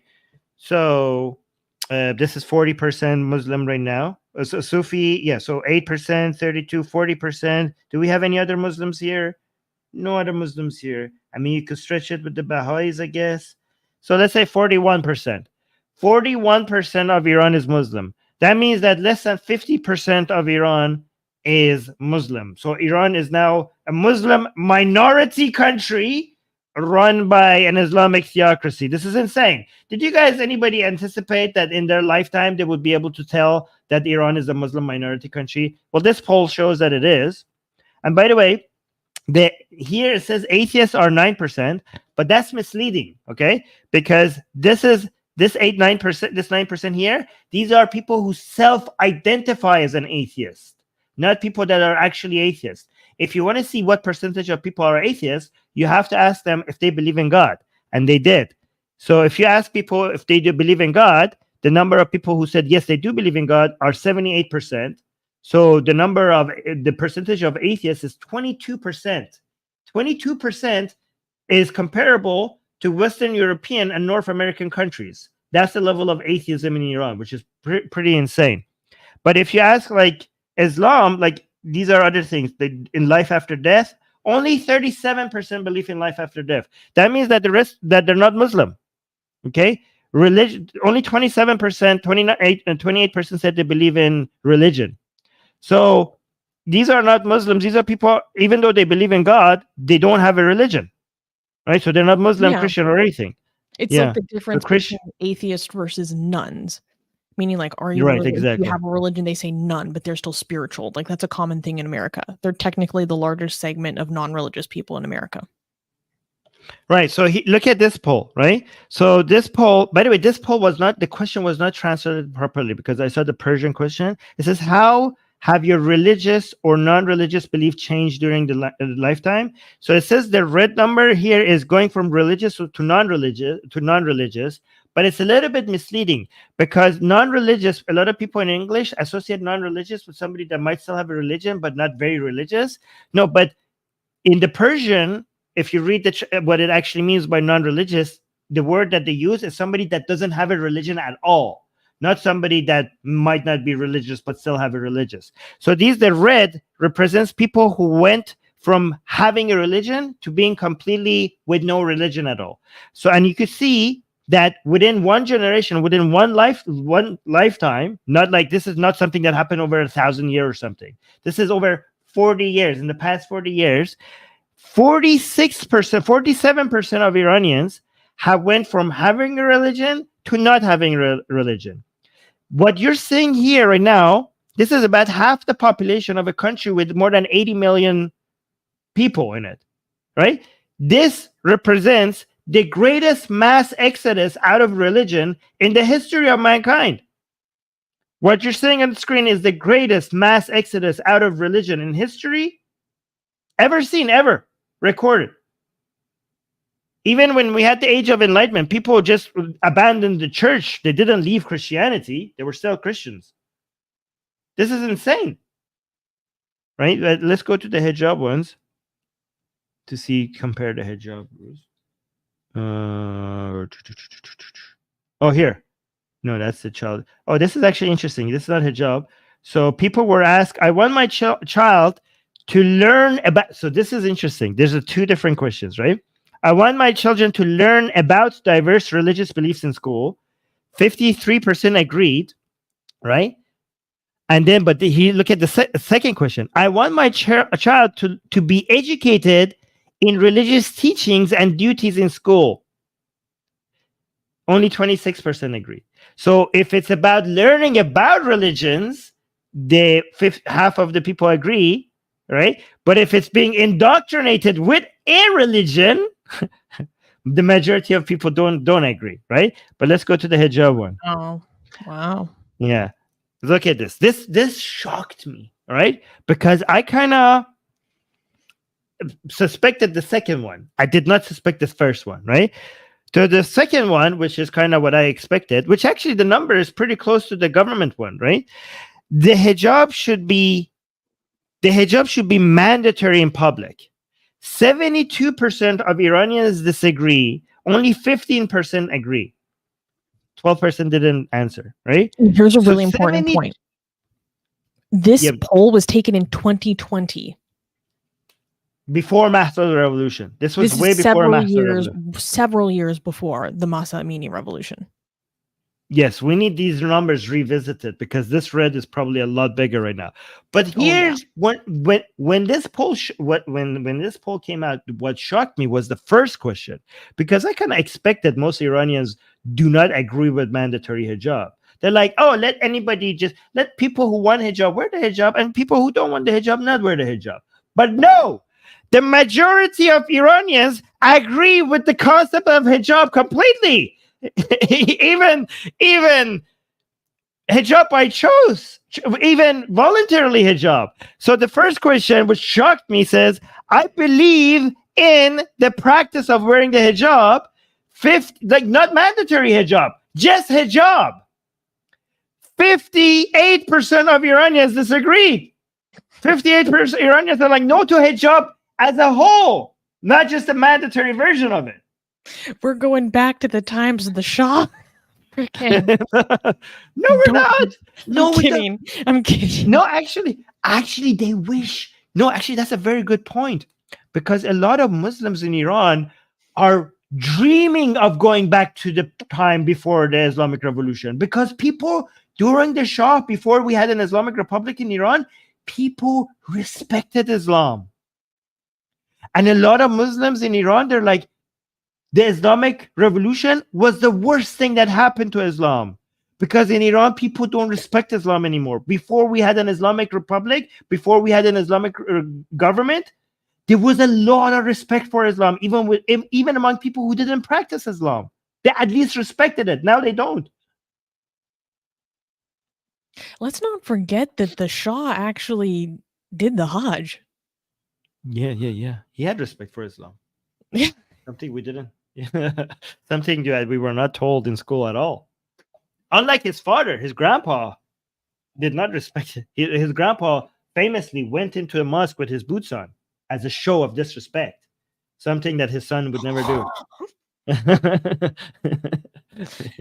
Yo, Reza did not mess around. Yo, Reza is not here to play. No time for play. Yeah. Right. So this is why many religious people in Iran want secularism. Some of them because they think this is the right thing to do anyways. Some people in Iran, some religious people in Iran want secularism to save Islam. For the sake of Islam. They think like a religious government has been the worst thing for Islam.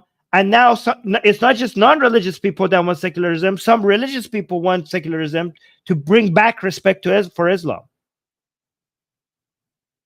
Yeah, that, David, exactly. So with all that being said, what do you think is the significance of the government coming out with these numbers in this leaked report? I've heard that there is pressure on the government to reveal the full report. Well, they didn't come out with this report. That's why it's a leak. Like they weren't supposed to come out. This was just for their own information. But the significance of this is that this is only going to get worse. Okay? Because if you dig deeper into the number, right? So when I said like 47% of Iranians that have left religion within their lifetime, right? If you go do it by age, you can see that the younger demographic, this number is higher than the older demographic. So this is going to get the divide between the government in Iran and the people is like so wide, and it's only going to get worse, one generation after the other one. It's also very interesting that the gap between other ones, other demographics, is not as wide. So you can see university educated is 6% more. Guys, look, rural area like you would expect, like, oh, is this just happening in urban areas? I mean, 41% of people in rural areas have left religion.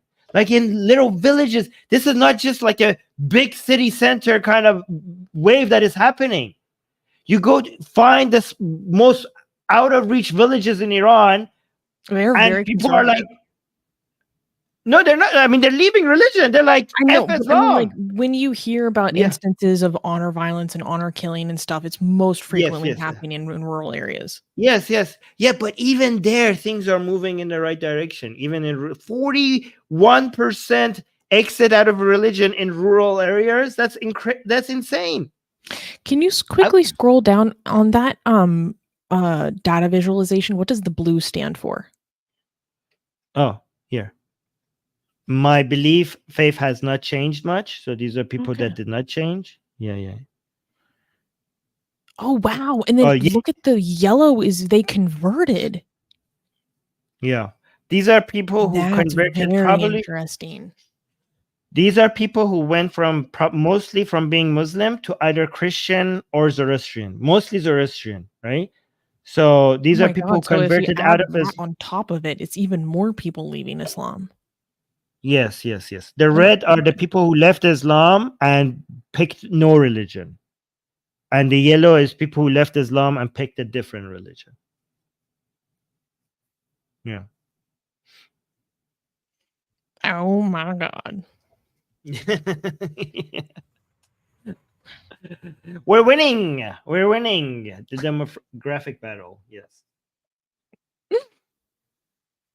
It's Oh, somebody is asking.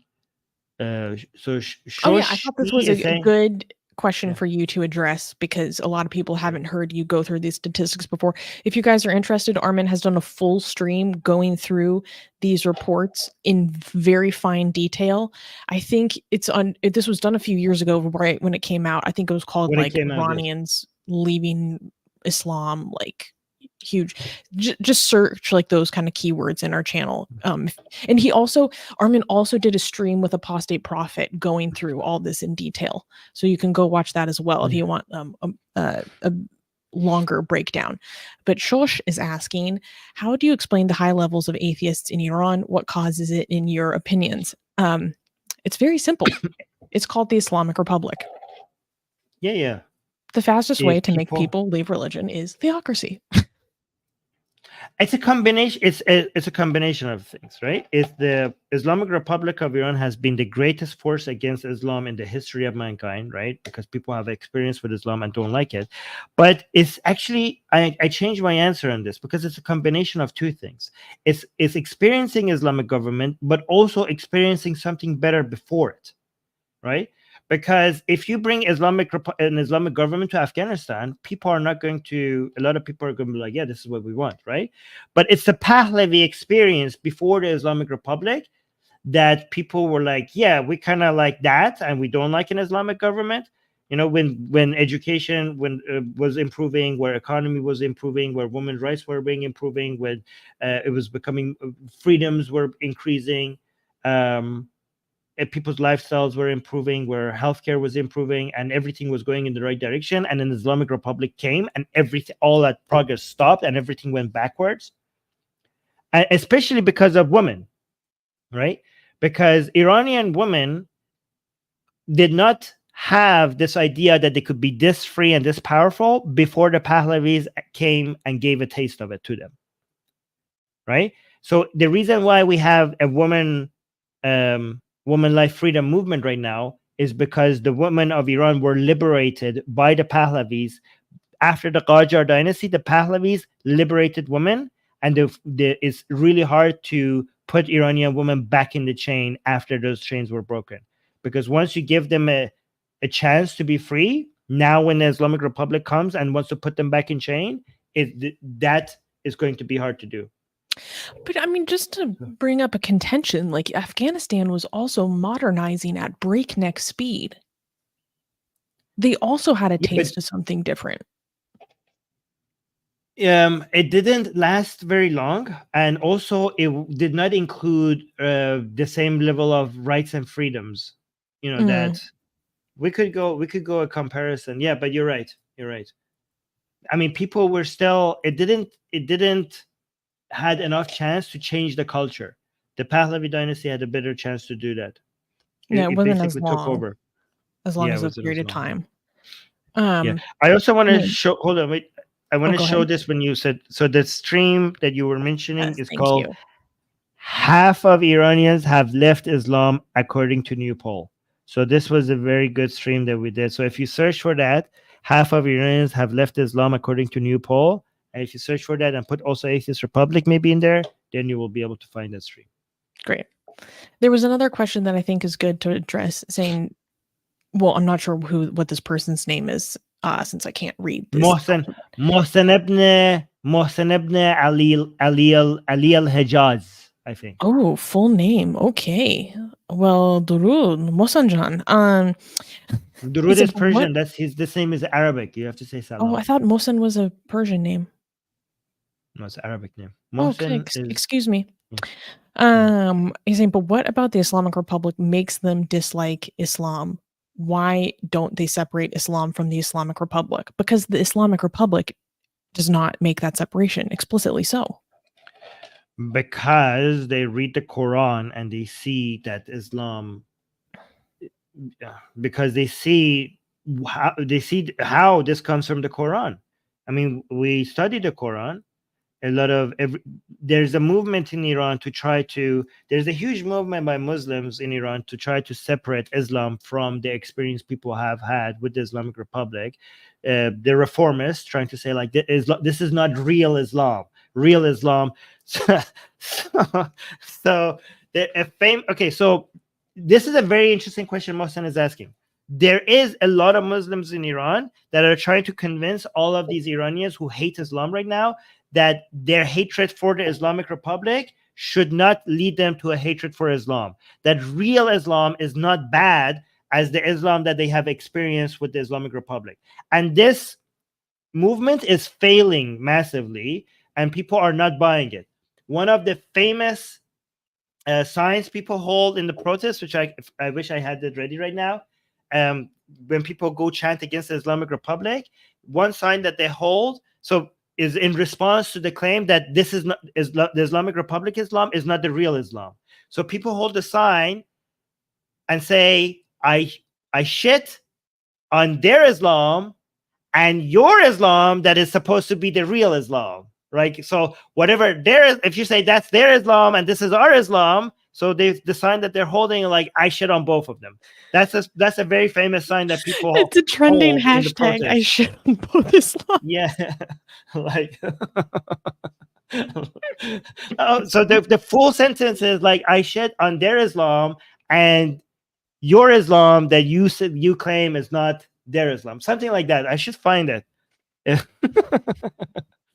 Yeah, it's pretty good. Oh my god. Oh my god. So funny.